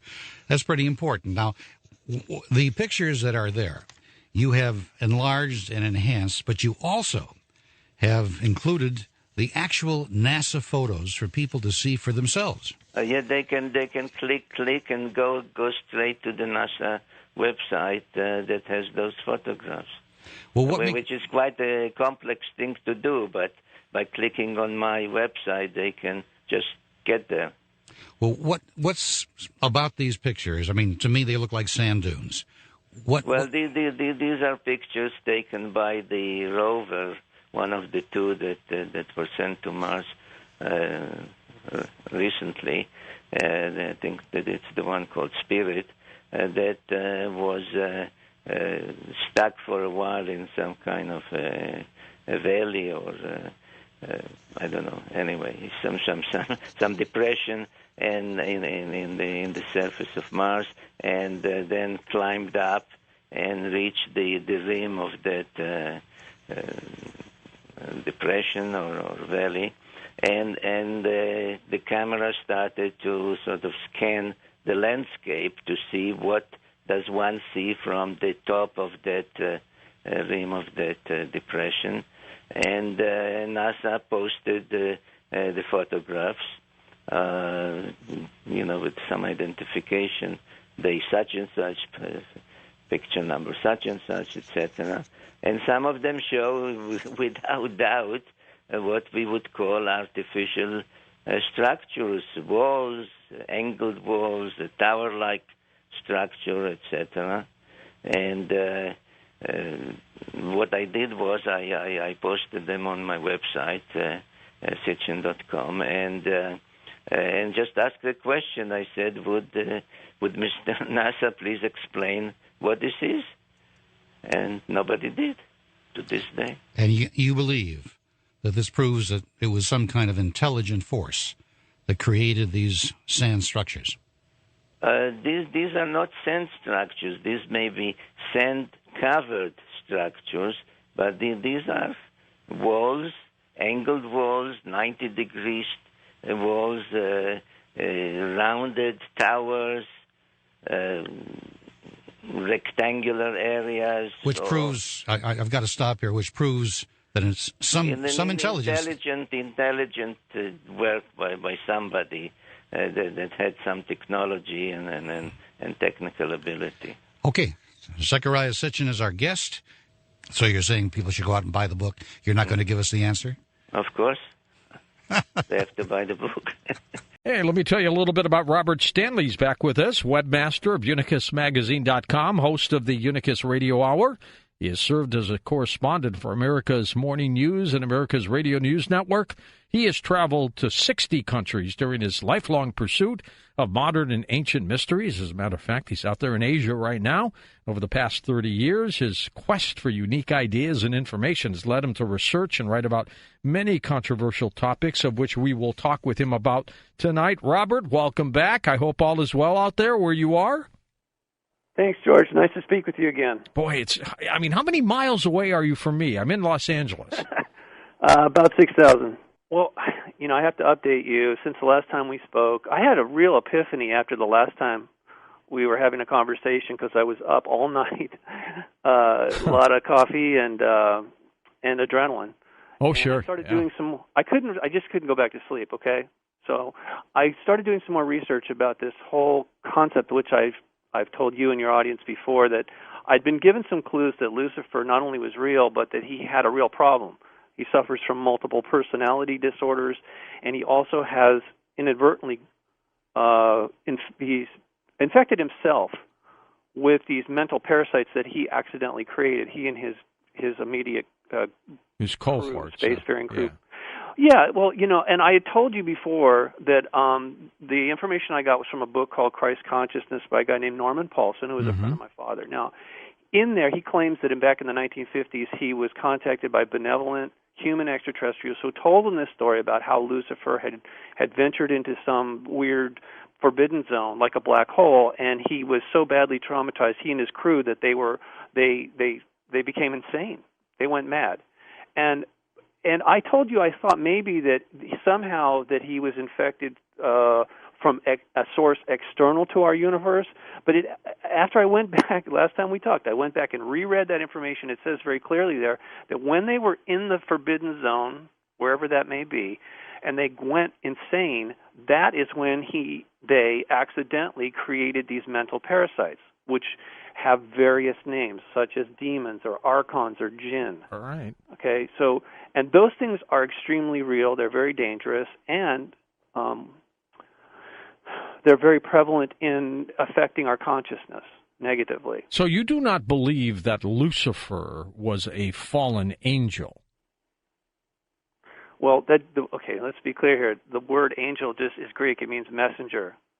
I don't see him as a messenger. Before he went mad, he was a builder of worlds. He and the people that work with him, they were from another planetary gods. system or something else. Yeah, it's not the 12th planet or 10th planet, whatever. It's not Nibiru. He literally came from the Orion constellation. He comes from a royal family. You can read about this in Sitchin's work. He's the one known as Enki. Okay. All right. That's who he is. All right. Well, that is who he is. I know this really I'm sorry. Like, I have to apologize up front. I know this upsets people when I say this, but it's just the way it is, okay? And also, I'd like to clarify, I do not hate or fear Lucifer or Enki or whatever you want to call him. The guy has so many different names, it's a little bit absurd sometimes to try and keep up with it. But he is a real person. He's also a shapeshifter.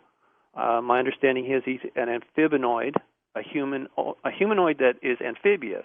We know this from the descriptions of him in the Persian Gulf. He's known as Oannes, coming up out of the water and giving mankind civilization, as it were. What does he look like? Now here's the problem. As a shapeshifter, he can look like anybody that he wants at to. Any time. At any time. So a lot of people have met him and didn't know it. And even I didn't know it, George. That's the other thing I should clarify. When I spoke to you 2 years ago, I said that radiant being of light that I met on the mountain in Malibu in 1985, I wasn't sure who that was. All he said to me was he's the Father. Did you think it was a godlike figure at the time? Well, of course. Yeah, of course. who wouldn't?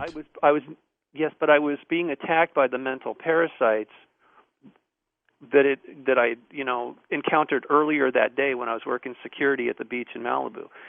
And so when I was up on that mountain praying for help, and when he showed up looking like Jesus, I thought that he was there to help me. I at the time, I had no idea that was Lucifer, and that he was the one that had created these parasites. And basically, the reason he was confronting me is because I was interrupting his agenda. And he knew it. Oh, of course he knew it. Yes, of course I didn't know it, and it was really confusing to me. And even when I spoke to you 2 years ago, I still didn't know that was Lucifer. It was only shortly after our conversation that a lot of things clicked into place, and they're still clicking into place, which, in a way it's good. But I got to tell you, having this information, I suppose, is a blessing because I think it's important that we know it. But it's also kind of personally, it's a curse because I can't get away from it. I mean, I wouldn't choose to do that. At this point, let's just put it this way. It's a really big responsibility for me to report this accurately because it is affecting everybody to some degree. Why would Lucifer be in Malibu? Yeah, that's a good question. That's what I wondered too. But apparently, he considers this entire planet to be part of his empire, his illegitimate empire that he started. We don't know. I'm guessing over 400,000 years ago. That's my estimation. At least that's when he came here and turned this world from a paradise planet that his mother and brother had first established essentially as an experiment. It was going to be, if it went well, it would have been a blueprint for the rest of the Orion Empire. But when Lucifer went mad, and he eventually found his way out. He and his crew eventually found their way out of the Forbidden Zone, and they were like rabid dogs. They'd gone completely insane, and they were dangerous. He made his way home back to the court of Orion. His parents said, even though he was firstborn and he was the next heir to the throne, the kingship of that empire, that galactic empire, they said, there's no way that we can't allow you to ascend to the throne because you're mentally unstable. And he said, well, then the heck with you guys. I will start my own empire. That's where the war in heaven started. And eventually, it wasn't his ego. It was his mental state. He's broken. His spirit is fractured. How has he been able, Robert? How has he been able to live so long? I mean, you just mentioned 400,000 years. Yes. Well, okay. We're talking about divine beings, gods, goddesses that are shapeshifters. They are interdimensional. They're not just extraterrestrial. And the reason we don't live very long here is because of his tampering, his genetic modifications that he's done to us to cause us to be have an expiration date. It's like a time clock in us or something. It's a way of controlling us. He does that to us intentionally. Not only do we have our physical life shortened, but when we pass over, there's this soul trap that he has instituted that causes us to reincarnate back here. They trick us into agreeing to come back here and still be under their control, because part of the problem is, like what he did to me in Malibu that night, was he erased my memory of most of that night. And he does that to us every time we reincarnate. They reinforce their control over us by erasing our memory of the previous lifetime. So it makes us much easier to control. With what we know of as Satan, is that Lucifer? Yes. No, that is... Oh, God, here we go. Very controversial. No, my understanding is that is his son, Marduk. He's also known... In the Egyptians' pantheon, he was known as Ra. What a great family this must be, Robert, huh? Well, no. Here, let's be fair. These are divine. I know it doesn't make sense, okay, but I've had to come to grips with this. My first reaction, George, when I finally realized who I was dealing with, I was pretty upset. You can imagine. Nobody likes being lied to. Right. But one of his titles is the father of all lies. He's not just doing it to me, okay? And he's incapable of telling the truth. I mean, I don't know. Have you met anybody ever that has multiple personalities? Yeah. Oh, sure. Absolutely. Okay. They're very difficult. They're incoherent in the sense that you never know which personality you're dealing with, and there's an internal conflict going on. So they lack integrity. So here's the thing. I told you before, evil is an infection, and I can prove that now. I am in the process of making a video about this, and it's also in my next book called The Malibu Chronicles. Well, you may be right about that. It may be an infection. Well, I'm actually sure. I found the evidence over the weekend. I'm really jazzed right now, George. I mean, I'm excited to talk to you and your audience, but let me tell you, this is not just a casual conversation we're having. I am going to force the issue. There's no way they can deny this any longer. You know, the reason they hide and do what they do covertly is because they know that we're not stupid. And at some point, if we figure this out, that we will take action individually and collectively to liberate ourselves. And they don't want that. They actually need us on some level because they have become parasitic and predatory, and they feed off of, as I told you before, they feed off the negative energy that's released through our DNA when we hurt ourselves or others. This is why they're constantly provoking us, right? Dividing us and provoking us to do harm. How did you learn all this? I mean, it's not something you just wake up and say, hey, I know about this. How did you find the information? Well, good question, George. It's taken over 30 years of research to be able to have the conversation we're having right now. And I know it sounds fantastic when people hear me, especially for the first time. They must think I'm mad. But I'm actually a professional researcher. I did that for 8 years for Honda. I actually worked at the research and development facility, and I put together timelines. So I know how to do professional research, not just offer my personal opinion, although there's some of that too. Okay, so I draw on many sources. You know, it used to be journalists actually did a job where they had to vet their sources, and they would never publish a story unless there was at least two different sources that they found to be credible. That's right. So I like to think that I'm one of the last journalists that actually is, remaining, like yourself. Most people nowadays engage in punditry. We're a dying breed, Robert.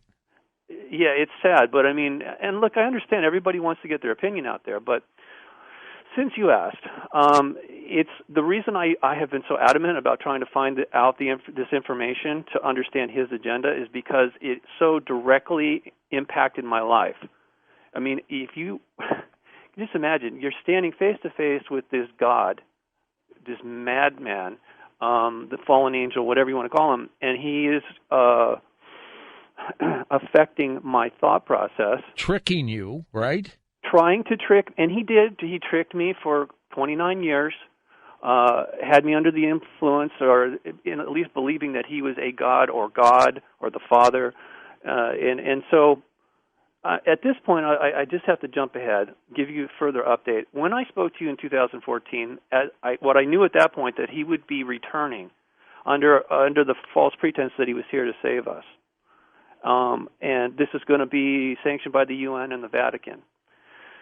The reason he's coming back is because this is to complete the final stage of his agenda currently, which is to take a contingent of human beings, upgrade them to a cyborg level through AI, nanotechnology, nanobots.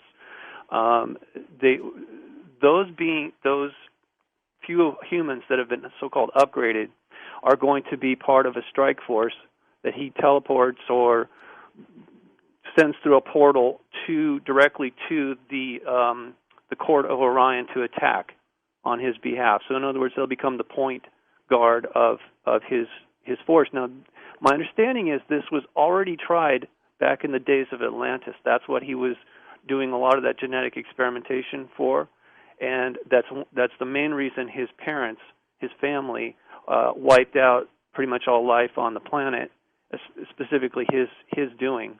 The manipulation, the monsters that he had created then were wiped out.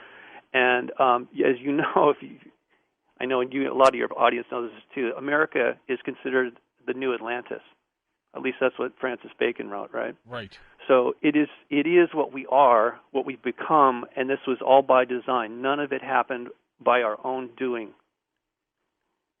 Well, now let's look at the Luciferian principle and compare it to the agenda of what is really good, and that's the godlike end of it. When do those two collide, Robert?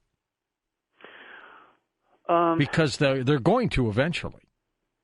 Yeah, absolutely. And this is something else I had mentioned last time we spoke, was that there are contingency plans. His family hasn't just given up. It's not like they just want to wipe us all out. That's not the case at all. We are all related. We are all family. And they're very concerned, not only about us, but about their immediate son. Lucifer, Enki, whatever you want to call him, he is royal blood. He is their family, and they've been trying. It's really difficult to rehabilitate somebody when they don't want to be rehabilitated. And so this free will is a huge issue here. And this is one of the reasons that he tricks us into agreeing to doing things that are not in our best interest. The metaphor for that would obviously be Eve eating the apple. It's just a metaphor. I don't think that's exactly 100% accurate, but it serves a purpose for the sake of the conversation here. He's really good at manipulating people, us. You know what else I found out about him? He thinks he is the father of modern mankind. He also feels he's our savior. From his twisted perspective, he feels that because he genetically modified us to be what we are, that he is our father. He also feels because that he saved some of us, a remnant of his original creation here, his monstrosities, that he created here, he reestablished that here. He supposedly saved us from the flood and ignited that whole thing, reestablished it. So, like I said, when he said he's the father, from his perspective, he actually believes that. What's his bottom line, Rob? What does he want? Well, I don't think I answered what does he want? He wants total control. It's really weird about people like that have no self-control. They feel like it's easier to control others. My understanding of psychology, I was only a B student in university when it came to psychology, but what my understanding is that people have this disorder. If they can't control themselves, that when they control others, at least that's some degree of control that they have. You know, it's an illusion. It's not accurate, but that's for them. That's better than nothing, right? Well, that's so true. That's so true. Well, but it's easy for people to get confused, misread what the situation is with this, as you did for so many years. Oh, yeah, but see, it's done intentionally. Yeah, look, he didn't just fool me. He's fooled all of us to various degrees. I mean, there are some people that know who they're serving, and they do it willfully because they get rewarded for it. I guess you would say, though, that Lucifer is not a good entity. And let's be really clear about this. I don't personally hate somebody if they're mentally ill, even if they're violent. You know, so some people have asked me, hey, why doesn't his family just kill him? Well, because they're family. They know he's insane, and that would not be the first choice. The first choice is to try to get him well. That hasn't worked. All well. Not yet, but here's the other thing. Remember we talked about hundreds of thousands of years, beings that live for considerably long time, right? Semi-immortal. So in the Bible it talks about 1,000 years is but a day to God.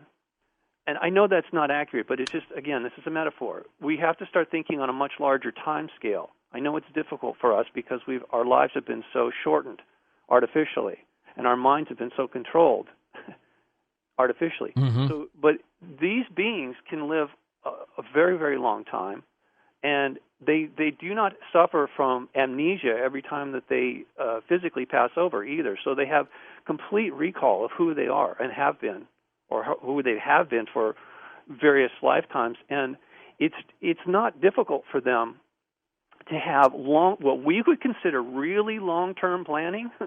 But he's got cohorts. He's got followers. Oh, he does. Are they all insane too?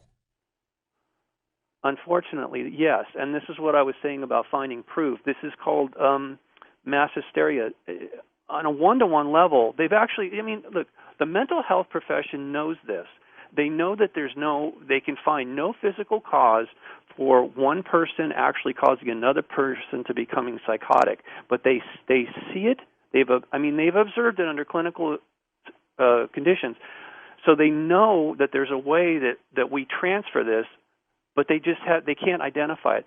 The Catholic Church would call this possession. The medical profession calls it schizophrenia. Now, both institutions are trying to do something about it, but unfortunately, they're not being successful.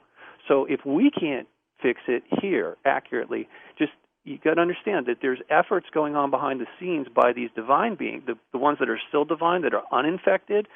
They're doing their best. The problem is, and this was explained to me very carefully, that we tend to, because of the circumstances, we tend to be easily tricked into agreeing to do these things. Now, if we agree, I say, okay, look, yes, I want to live forever as a cyborg. I want to become smarter and stronger and compete with AI, etc. Okay? If I agree to that, the divine beings, even though they may disagree, they may say, God, Robert, that's a really stupid idea. I mean, why would you do that? But they can't prevent me from doing it because that would be a violation of my free will. And they still abide by that. Okay, now on the good side of it, the godlike figures, right? Yes.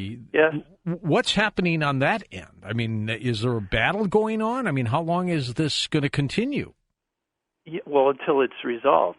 And it is, okay, so when we think of a battle, we think the good guys and the bad guys, black and white, and there's a lot of shades of gray involved here.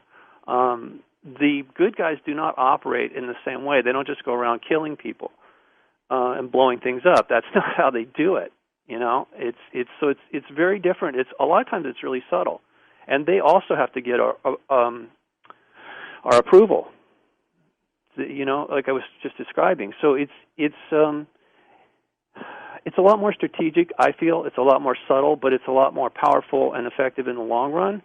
I told you one of the contingency plans I saw when I asked them, how are you going to resolve this? Because honestly, it boggles my mind. How do you heal that many people from a condition that is so pervasive, so systemic? I mean, literally, I call it, somebody else actually called it this, a cancer of the consciousness. This is really bad.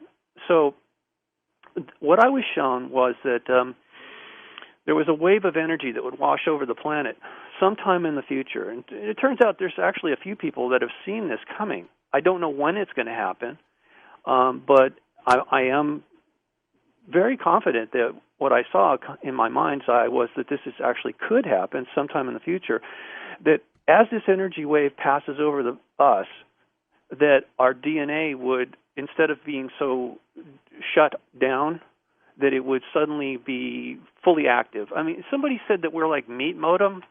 It's a weird term. But okay, so think of it. If most people, their DNA has been shut down, switched off to some degree, they're on dial-up. Whereas some of us occasionally, we have these awakenings, epiphanies, whatever you want to call it, revelation. That would be like suddenly having broadband data flow, right? And you're like, whoa, what is all this? It's like it's just a flood of information, of stuff that's really there, but it's like we just can't quite see it right now because we've been so dumbed down or switched off in many regards. So that would be the switching on of us, and I think at that point people would have a much greater clarity as to making good choices, or at least clear choices about what is it that we want. Do we want to be free? Because, remember we talked about this before, like people that are in prison for too long, when you let them out, they feel uncomfortable. They want to Of course, they want to go back. Because they feel very uncomfortable when they're outside the prison system. So they can't reintegrate to society. So I feel that the same thing is true for a lot of people here. If given the choice of moving off of the prison world here, there are some people that are going to choose to stay living under those conditions, and that will be honored by the divine beings. When I first was shown that, I thought, no, that can't be right. That's not really a solution, is it? And they made it clear to me, it has to be that way. Robert, is this a great deception, in your opinion? Of course, the whole thing is an illusion. This is a good segue. Now, are you familiar with the cube on the North Pole of Saturn, that hexagonal shape? In other words, it's something that the Kabbalah and even the big black square that the Islamic people go around. In other words, it's worshipped in multiple religions. Israel, the Islamics, the Masonic Society, they all worship this Saturnian black cube. What that is a hyperdimensional tesseract. It looks like a cube, but it's a portal to another dimension. That is set up on Saturn as an extension of the larger original mother quantum computer tesseract that Lucifer created. Not only did he create his own empire, George, he created a matrix, a false universe. It's very small compared to the known universe, but it's where we are. Well, that's interesting you say that, because Elon Musk says, of course, Elon Musk, the PayPal founder and Tesla and everything else, he says we're living in a false matrix computerized world. Yep. And then more importantly, so is Bank of America. I don't know why they got involved, but executives at Bank of America? What are they doing? IT people. I don't know. Well, okay, look.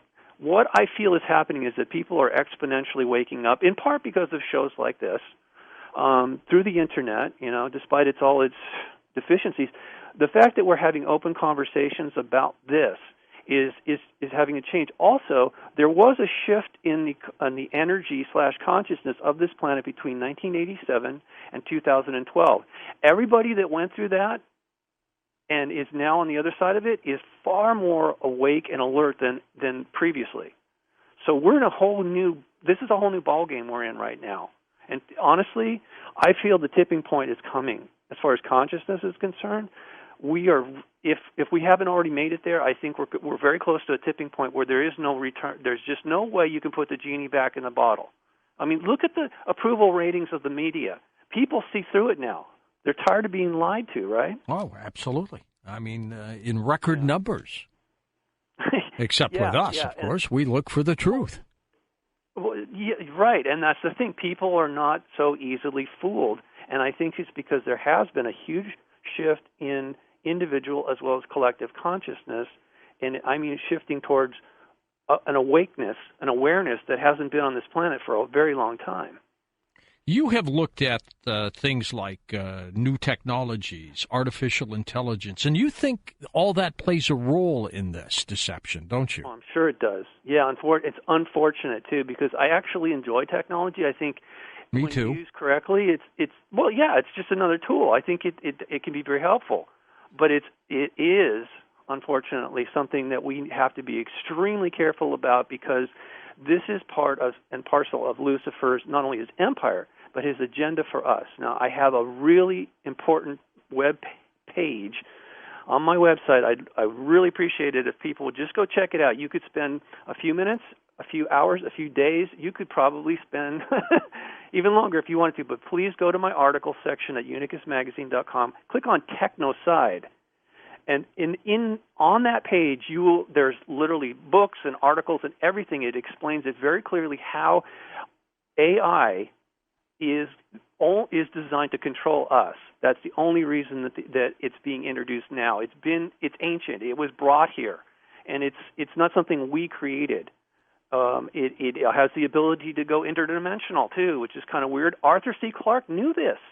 He wrote about it in the final book called 3001, the final, of the series, the Space Odyssey. I mean, the amount of information on that one web page called Technocide is absolutely mind-boggling, and I wrote it. Okay, so I would just highly urge people, please take a little time, go through it. Obviously, you can't digest it all at one shot, but if you want to know what is coming our way and why. Dr. Mike Heiser, expert in ancient languages, texts, and religions, particularly the Hebrew Bible as well. In 2005, Mike was named by Fate magazine as one of the 100 most influential people in ufology. He has had a lifelong interest in the paranormal, especially ancient astronauts, and here he is on Coast to Coast. Michael, how are you? Very good, George. Thanks for having me back. My pleasure. Thank you for giving up an hour, by the way, of your time. Well, I hope this is as interesting as the last 2 hours was. It will be. We're going to just compress a lot of your great information into 2 hours. And, Michael, we're going to talk a lot about the work of Zecharia Sitchin and yours, but I wanted you to know tonight, we were going to have Zecharia on Sunday as a guest, but I guess he's in the hospital tonight. And wow, we don't know. His publicist, he's 90 years old. Yeah. And his publicist just sent us a note and said he can't come on. He's in the hospital. And so let's say a little prayer for Zecharia. Jeez. Absolutely. I'm surprised that he has as much energy as he does. Oh, I know. I was with him earlier here. He was given a Lifetime Achievement Award by the Conscious Life Expo here in Los Angeles, and I had the honor of introducing him to the crowd at a luncheon, and this guy has got so much energy. He was standing when he came in, and when I introduced him, and of course, me being the honorable one I am, I said, Zechariah, why don't you have a seat? And he went, no, I'll stand, thank you. But anyways, what we will talk about tonight is not a personal attack on his theories. It's your opinions on his work, on some of the questions. And I wanted to point that out, especially with him in the hospital. Yeah, I've never actually met him, but everything I've heard from those who have makes me think that he's, a very cordial, kind of guy that you would just, sit down and have a cup of coffee with and enjoy the conversation. Well, and the one thing, as you know, Michael, about research, it's subject to interpretation by the researcher. Sure. And there's a lot of that. It's just part of the enterprise. Yep, absolutely. History Channel has just taped 5 more programs that have been on the air on ancient aliens and ancient astronauts, just an incredible series. Tell me about your relationship with the History Channel. Oh, well, it's not good. They actually asked me to be part of what would have been the second one, and I declined because of my experience in 2003 with the History Channel, where they flew me to Los Angeles. So that was the great part. I got a trip to Los Angeles. I got to see a few things, and we did 2 hours of taping. And basically, everything was cut out of it. And I actually think that was a good thing, though, because there were a few people who they did interview that they were smarter than I was. They insisted on audio taping the interviews, and then when the show actually aired, it was kind of astonishing, really stunning, to hear how they had spliced one sentence from one place to a remainder of a sentence from another place, and really made some people, I think, misrepresented some of the ideas that some of the other presenters had. So I felt a little relieved, that wasn't done to me.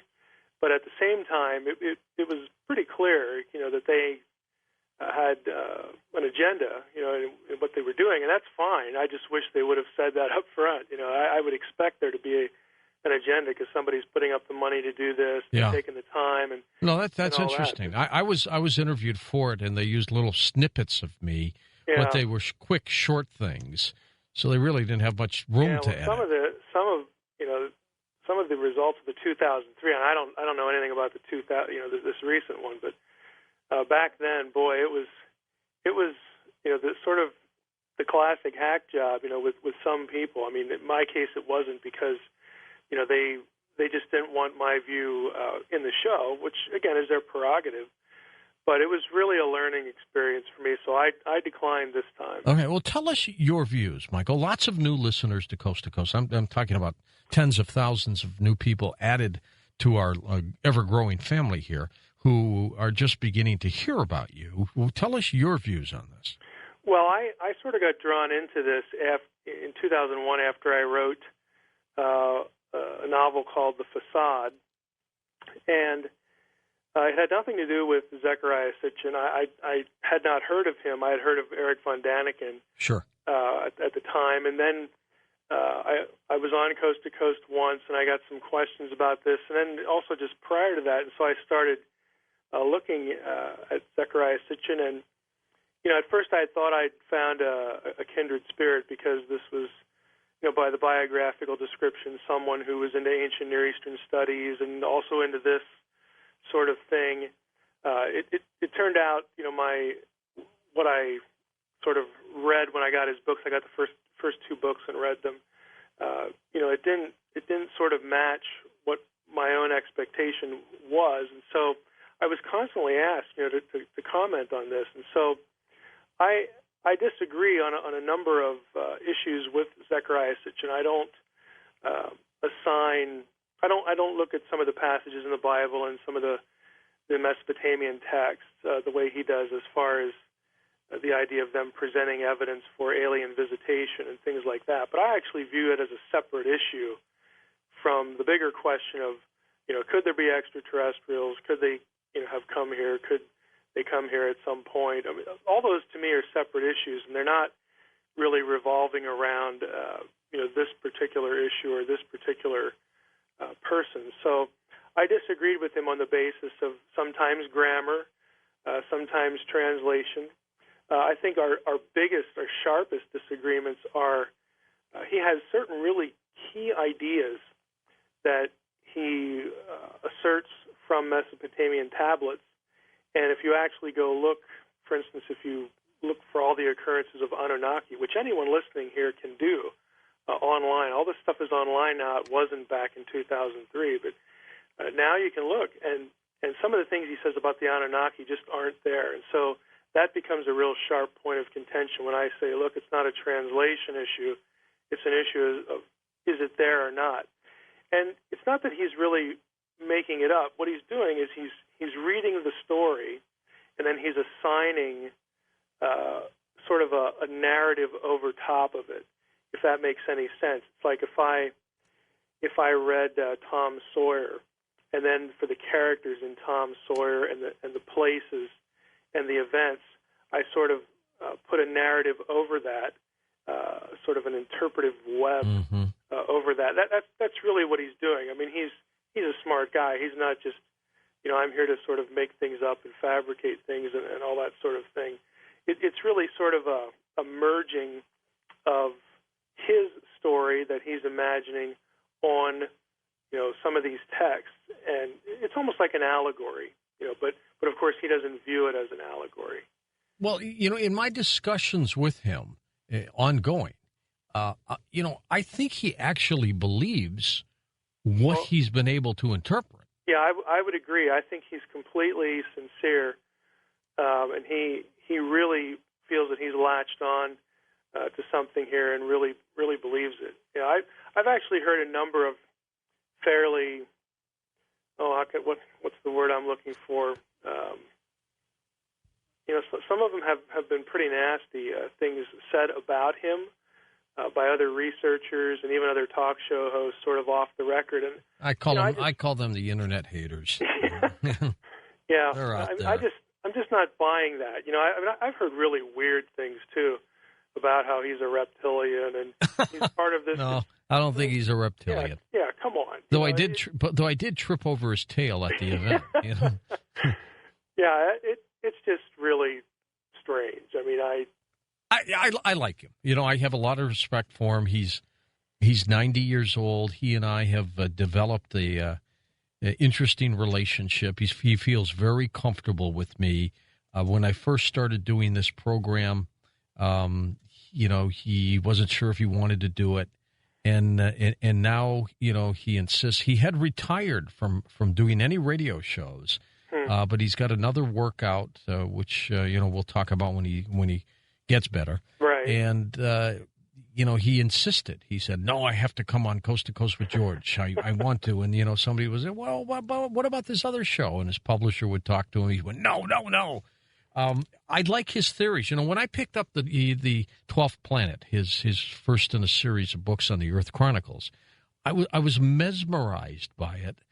As I've been Edgar Casey and even you, Michael, with your work, of his interesting theory. So tell me, why is it because of your background in ancient languages and text, you believe he's interpreted them wrong? Is that the main issue?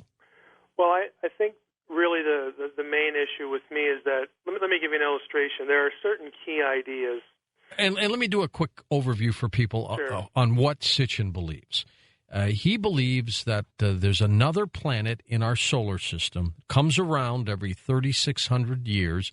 It's been the basis for worldwide calamities on this planet, floods, you name it, whenever it gets close, in that the inhabitants of that planet needed gold to dump up there in their atmosphere and try to protect it.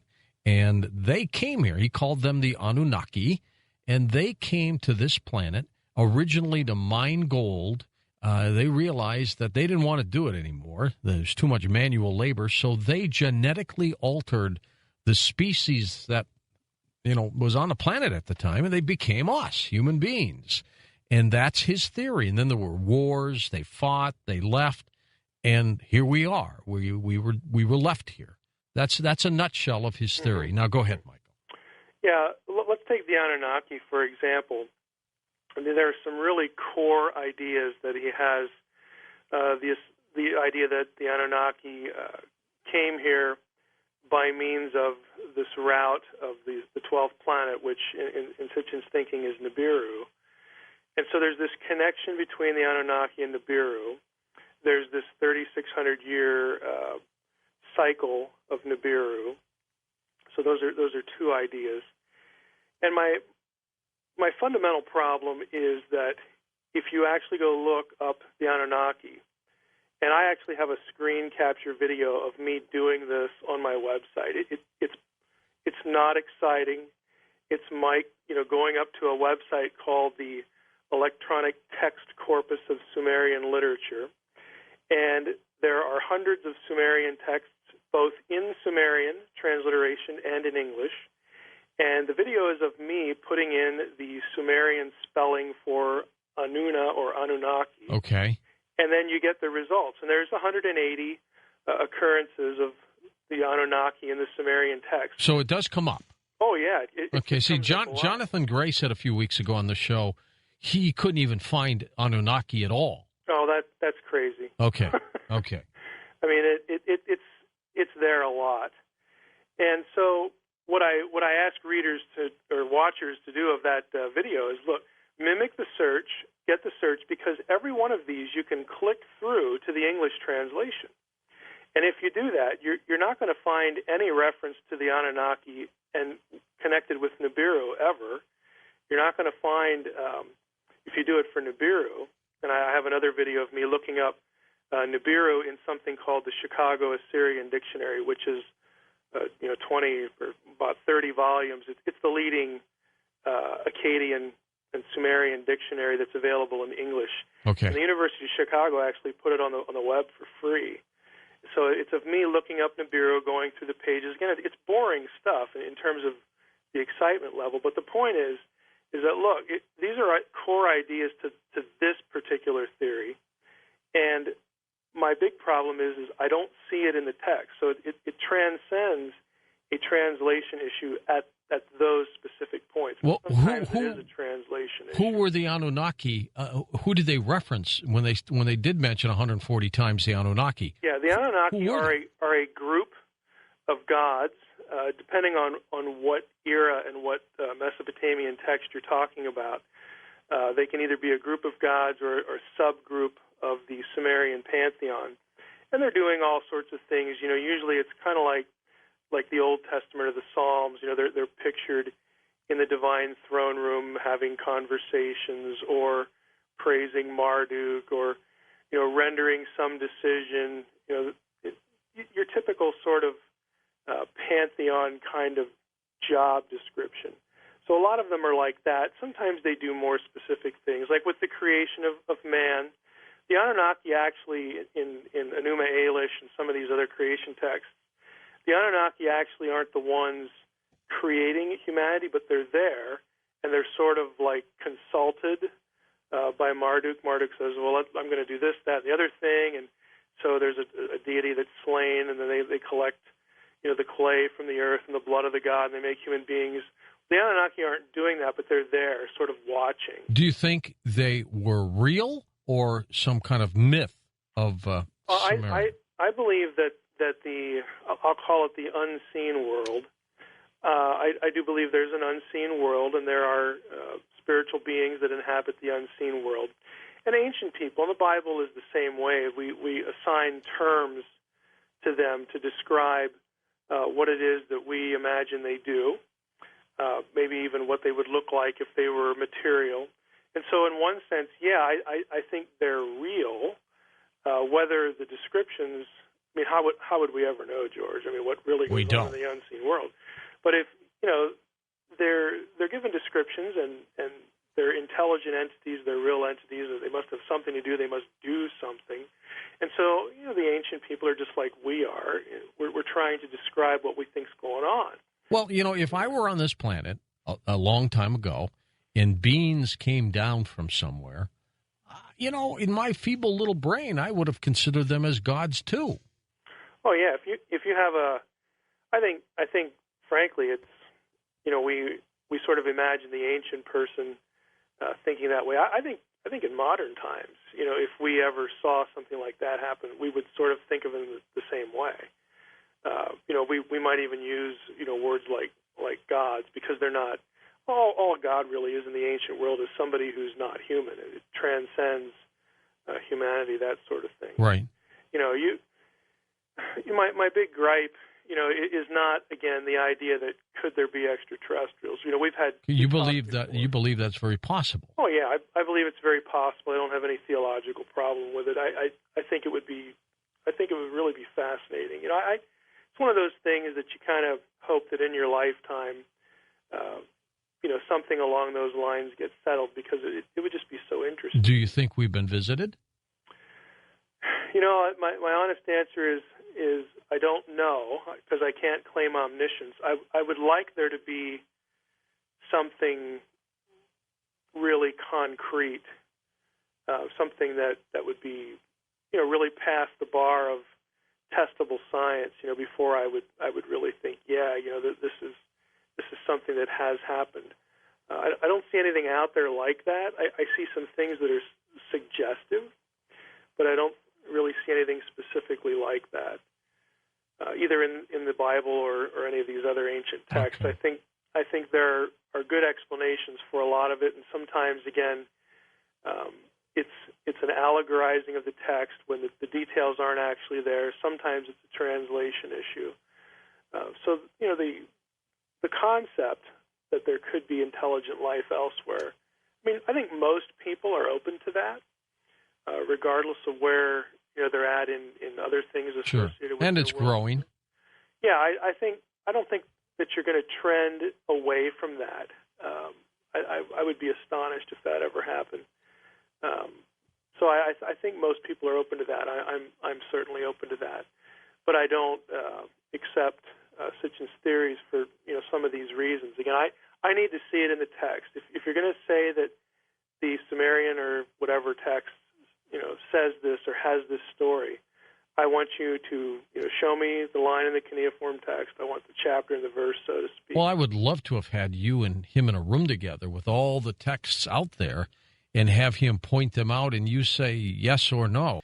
Mike, if you were to sit down with Zechariah and have him point out these tablets, these texts, and show you where he thinks it talks about genetically altering us coming down from space, do you think that would help? Well, in some cases, he's not going to be able to do it because it isn't there. He's depending on a retelling of the story. So it's not that he's imagining he's seeing something that isn't there. That'd be a little goofy. But he's retelling the story sort of through a lens, and the lens is made from an idea that he had many years ago when his research began writing. And now, again, I think he's completely sincere. He's committed to it. So there'd be issues like that. I'll tell you the one question I'd really like to ask him, because it isn't clear to me where he's at on this. And I know he's Jewish. If we were in a room and I got to ask him one question, I would ask him how he parses, how he fits this in with the God of Israel, the God of his faith, Yahweh, the God of Israel. Oh, explain that then. Well, how did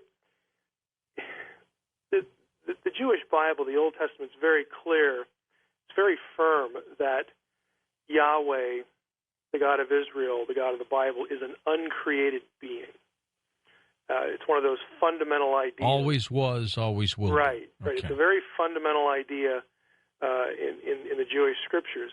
And so, by definition, he really can't be an extraterrestrial, because you'd have to sort of be be an inhabitant of the physical world, somewhere in the universe to do that. And so I would want to know, does he still view Yahweh as an uncreated being?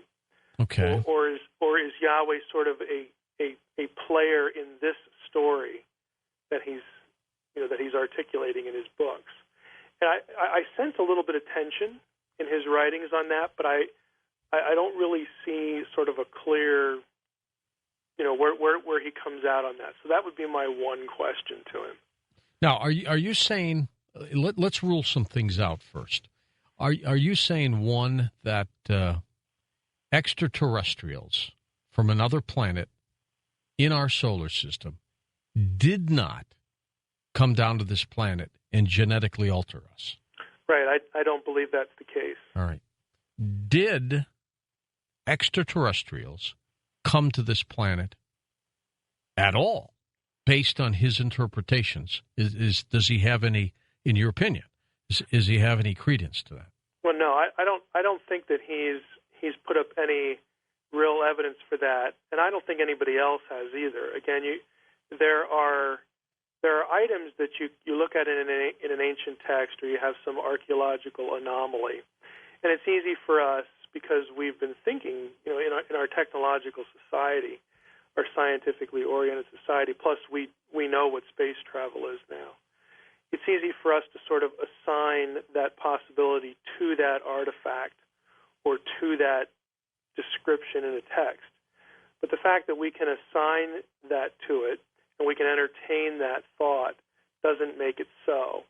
And so what I want, what I need to sort of make that jump is I need the scientific community to come along and say, hey, there are intelligent extraterrestrials. I mean, right. That's the first thing you have to have.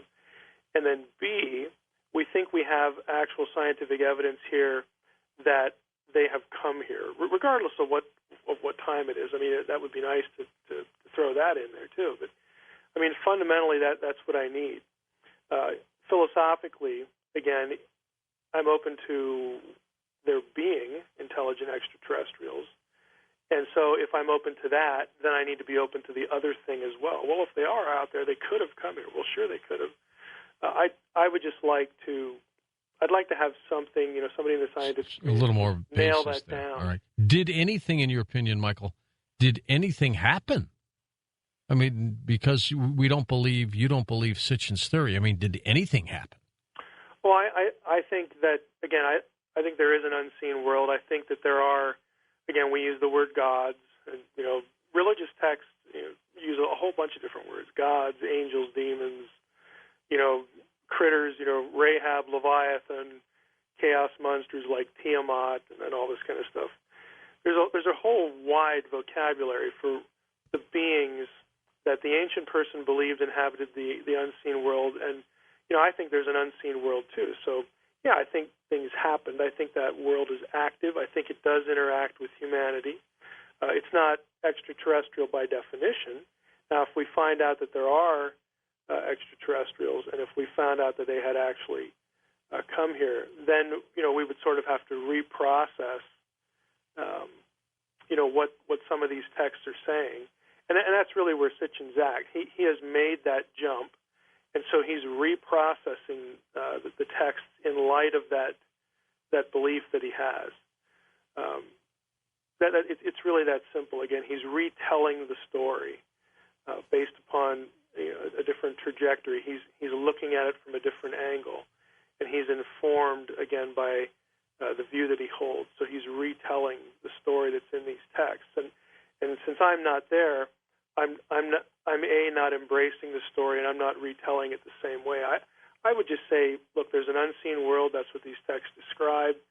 These are entities that exist. Whether they might be angels, who knows? Yeah, right? whether the descriptions that are given really conform to real-time reality as to what they were doing is a different question. But I think that there is an unseen world that interacts with human beings and always has.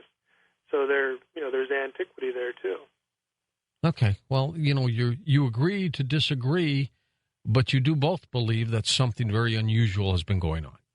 I think we would both agree with the statement that non-human intelligences have interacted with humankind. I think that would be something we would both affirm.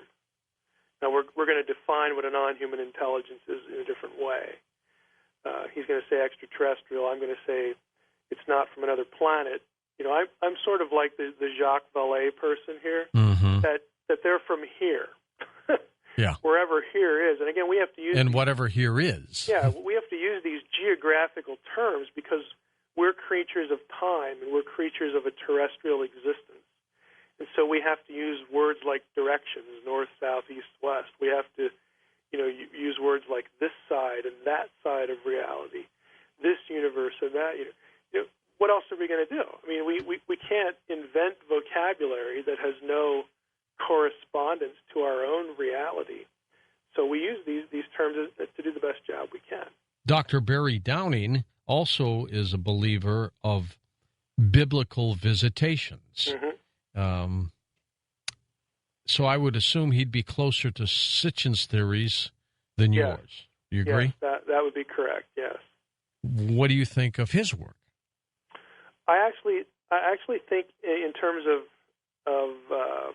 its academics, if I can put it that way, I think Sitchin's work is actually a cut above Downing's work in that Sitchin is far more comprehensive in terms of his outlook.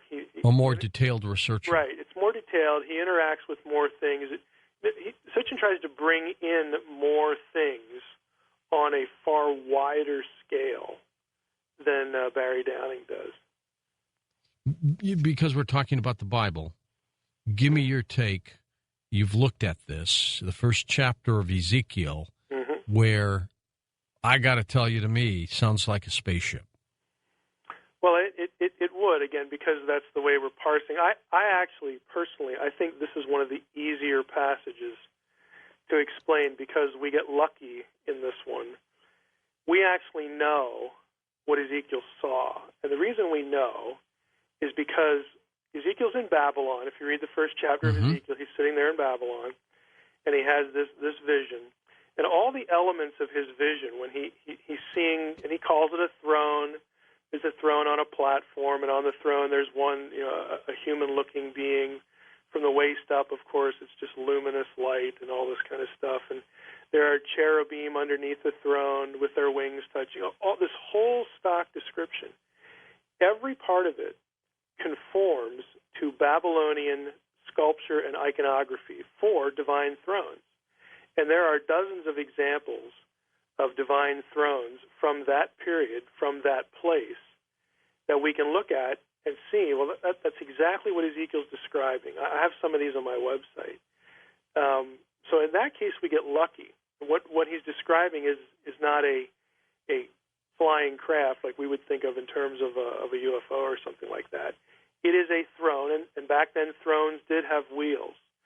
They did have cherubim that were sculpted below the base. A cherubim, a karuv in Akkadian, is just a guardian, a throne guardian. And in the Mesopotamian world, they were usually depicted as sort of lion-like. They could have four faces. I have some pictures of those, too. What's really interesting to me about the Ezekiel reference is the four faces of the cherubim described in Ezekiel in chapter 1 and in chapter 10 are the four cardinal points of the Babylonian zodiac. And I don't think that's a coincidence. I think there's something going on there. I think, to me, the point of Ezekiel's vision is, look, he's Jewish. We're sitting here in Babylon. We've been taken into exile. And it looks like Marduk, who is the god of Babylon, has defeated our God, Yahweh, because why else would we be here? And Ezekiel's saying, no, that isn't the case. We're not parsing it correctly. We're here because of our own failures. And I see the Lord on this throne, and the throne extends the four corners of the earth, not only the earth, but the four corners of the cosmos. It's the four cardinal points of the zodiac. And at the center of all this is Yahweh, the God of Israel. I think the message is that even though we're here in Babylon, our God is still in control. And I'm telling you, we're going to be out of here in 70 years. It's not going to be forever. God is still in control, that kind of thing. And of course, historically, that's the way it played out. They were gone in 70 years under the Persians. So I think that the whole point was a statement of sovereignty. Marduk is not the one in control here. It's the God of Israel, and he puts the God of Israel on a Babylonian throne with Babylonian zodiac imagery. He inserts the God of Israel right there at the heart of the matter. And like I said, we get lucky on this one because we have the sculpture. There are a lot of things we don't have visuals for, and you just have to wonder, well, what does he mean, or what is that, supposed to be saying? But in this case, I think we get a little lucky. Many of the things we've talked about close to your novel, The Facade, let's touch on that for just a second, Michael. Sure. You wrote that several years ago. It's still for sale, right? Oh, yeah. People can still get it in both hard copy and digital. What was your message in The Facade? My message was I didn't want to write my dissertation, so I thought I'd write a novel. That is actually what happened. I was just sort of burned out with grad school. But what I wanted to do was I was, and I still am, I'm sort of a coast-to-coast fanatic.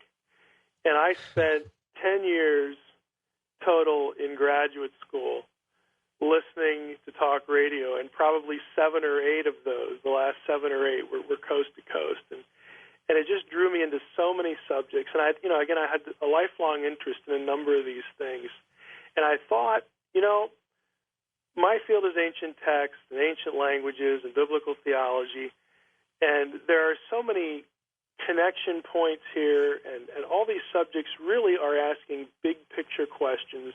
Why are we here? Who are we? All this sort of stuff. I thought I could really come up with a good story, and wouldn't it be fun to weave all this stuff together and write a novel? And I started that, but to be honest with you, it started to become more meaningful to me. It started to be a vehicle for how I could articulate kind of what I think the intersection points really are. And I just got drawn into it, and so I wanted to say that, hey, if there's a message in The Facade, it's that, look, these subjects are really important because they intersect with some of the fundamental questions about human existence and what goes on Earth and what goes on in the unseen world. And I wanted to tie those things together. Zechariah, his latest work has to do with the Sumerian queen, Puabi. And he is calling for the remains of this queen to be genetically tested, which he claims then will prove, beyond a shadow of a doubt, that we have extraterrestrial genetics. Your thoughts? Well, I completely understand it's worth the test. Of the question. Yeah. In light of the recent DNA testing, with King Tut and his family, his lineage, and even the Neanderthal genome issue, I understand it. But the problem with it is to know that you have extraterrestrial DNA, you have to first know what that looks like. Otherwise, you're telling the geneticist, hey, I want you to go looking for this thing that you've never seen. We don't have a sample of it. We don't even in fact know it exists. So when you spot it, let me know. Well, can you find something, though, that is not of this earth? You can DNA? You can find something that you don't know why it's there. Let's take junk DNA, for example. Okay. There's been a lot of talk about junk DNA. Well, it's part of the human genome, but it's referred to as junk DNA because its purpose can't be discerned. So you could find stuff like that in a sample, and you'd go, well, it's here, and we have no reason because we don't have an actual intelligent or an actual biological. We don't have biological remains of a true intelligent extraterrestrial. So there's no way we can conclude that this is alien because we don't have sort of the control, part of the experiment. We don't have that at all. But we see something here that's in the genome, and we don't really know what it does. But see, that's a different question. What it does and is it non-human are two different questions. Now, we could detect if it's non-human if we how would we do that? Well, we would run it against every other known carbon-based life form that isn't human, and if there was no match there, then that might raise the question, okay, it doesn't really conform to the junk DNA that we know is in the human genome, and there's nothing else on the planet that has the same signaturing, so we can't pin it somewhere else. And frankly, we couldn't, because animals and humans can't interbreed. So you run up against all these scientific and biological roadblocks to it being a meaningful thing to do. But I understand it entirely because of the work that's being done in these other areas. But it's really looking for something that you don't know what it looks like, and that eliminating it from things that can't be there anyway. And so you really have sort of a conundrum when it comes to the what Zecharia Sitchin's urge is, what's really compelling him to have it done. I don't know how he'd ever, if there would ever be any result that would be meaningful one direction or the other. But I understand the question. Would you, though, if you had the ability to give approval and he came to you and said, we want to exhume the remains and do a test here, would you let him? Oh, yeah. I don't think there's any reason not to do it. I, of course, do not have that authority. But, yeah, I can't think of any reason not to. You're not Michael Shermer. You're not like a skeptic, are you? No. He and I would not get along terribly well. I mean, he seems like a nice enough guy, but, skeptics like Michael Shermer, I hate to use this analogy, but I guess I'll use it. They're sort of like fundamentalists on the opposite side, that they can only see things in black and white. Michael, over the ages, what do you think people have been seeing? What are they witnessing? It's something. Well, I would say in antiquity, there are actually some really good scholarly articles on phenomenon that get reported in the sky, like in Greco-Roman literature and that sort of thing. Ancient stuff. Yeah, ancient stuff. A lot of it, the vocabulary that's used is the vocabulary for like weather or meteorological phenomena and that sort of thing. But there are some things that really defy that sort of simple explanation. So just as today, I think we see some really, really rare things like these corkscrews in the sky recently and that sort of thing. And we have to scientists really have to noodle, what could that be? And they come up with explanations. I think some of it could be that. Again, I'm willing to let the anomalous be a category here. So I think in the ancient world, it's kind of like today. You could probably put things that are seen into 4, 5, 6 different categories. And one of those, to me, again, this is what would separate me from somebody like, Philip Klaus or Shermer that just, never wanted to believe anything, is that the anomalous is a definite category, and a spiritual explanation is a definite category. They don't have any room for either of those. All right, Michael, I want to thank you so much for being on the program. Keep in touch with us, okay? Thank you, George. George, you have the best show on radio. Michael Heiser, his latest work, The Facade. The Coast mobile app is now available for download on iPhones and Android devices. You can become an insider directly through this app. This is a great option for our international listeners, and new users will also receive a free 2-week trial.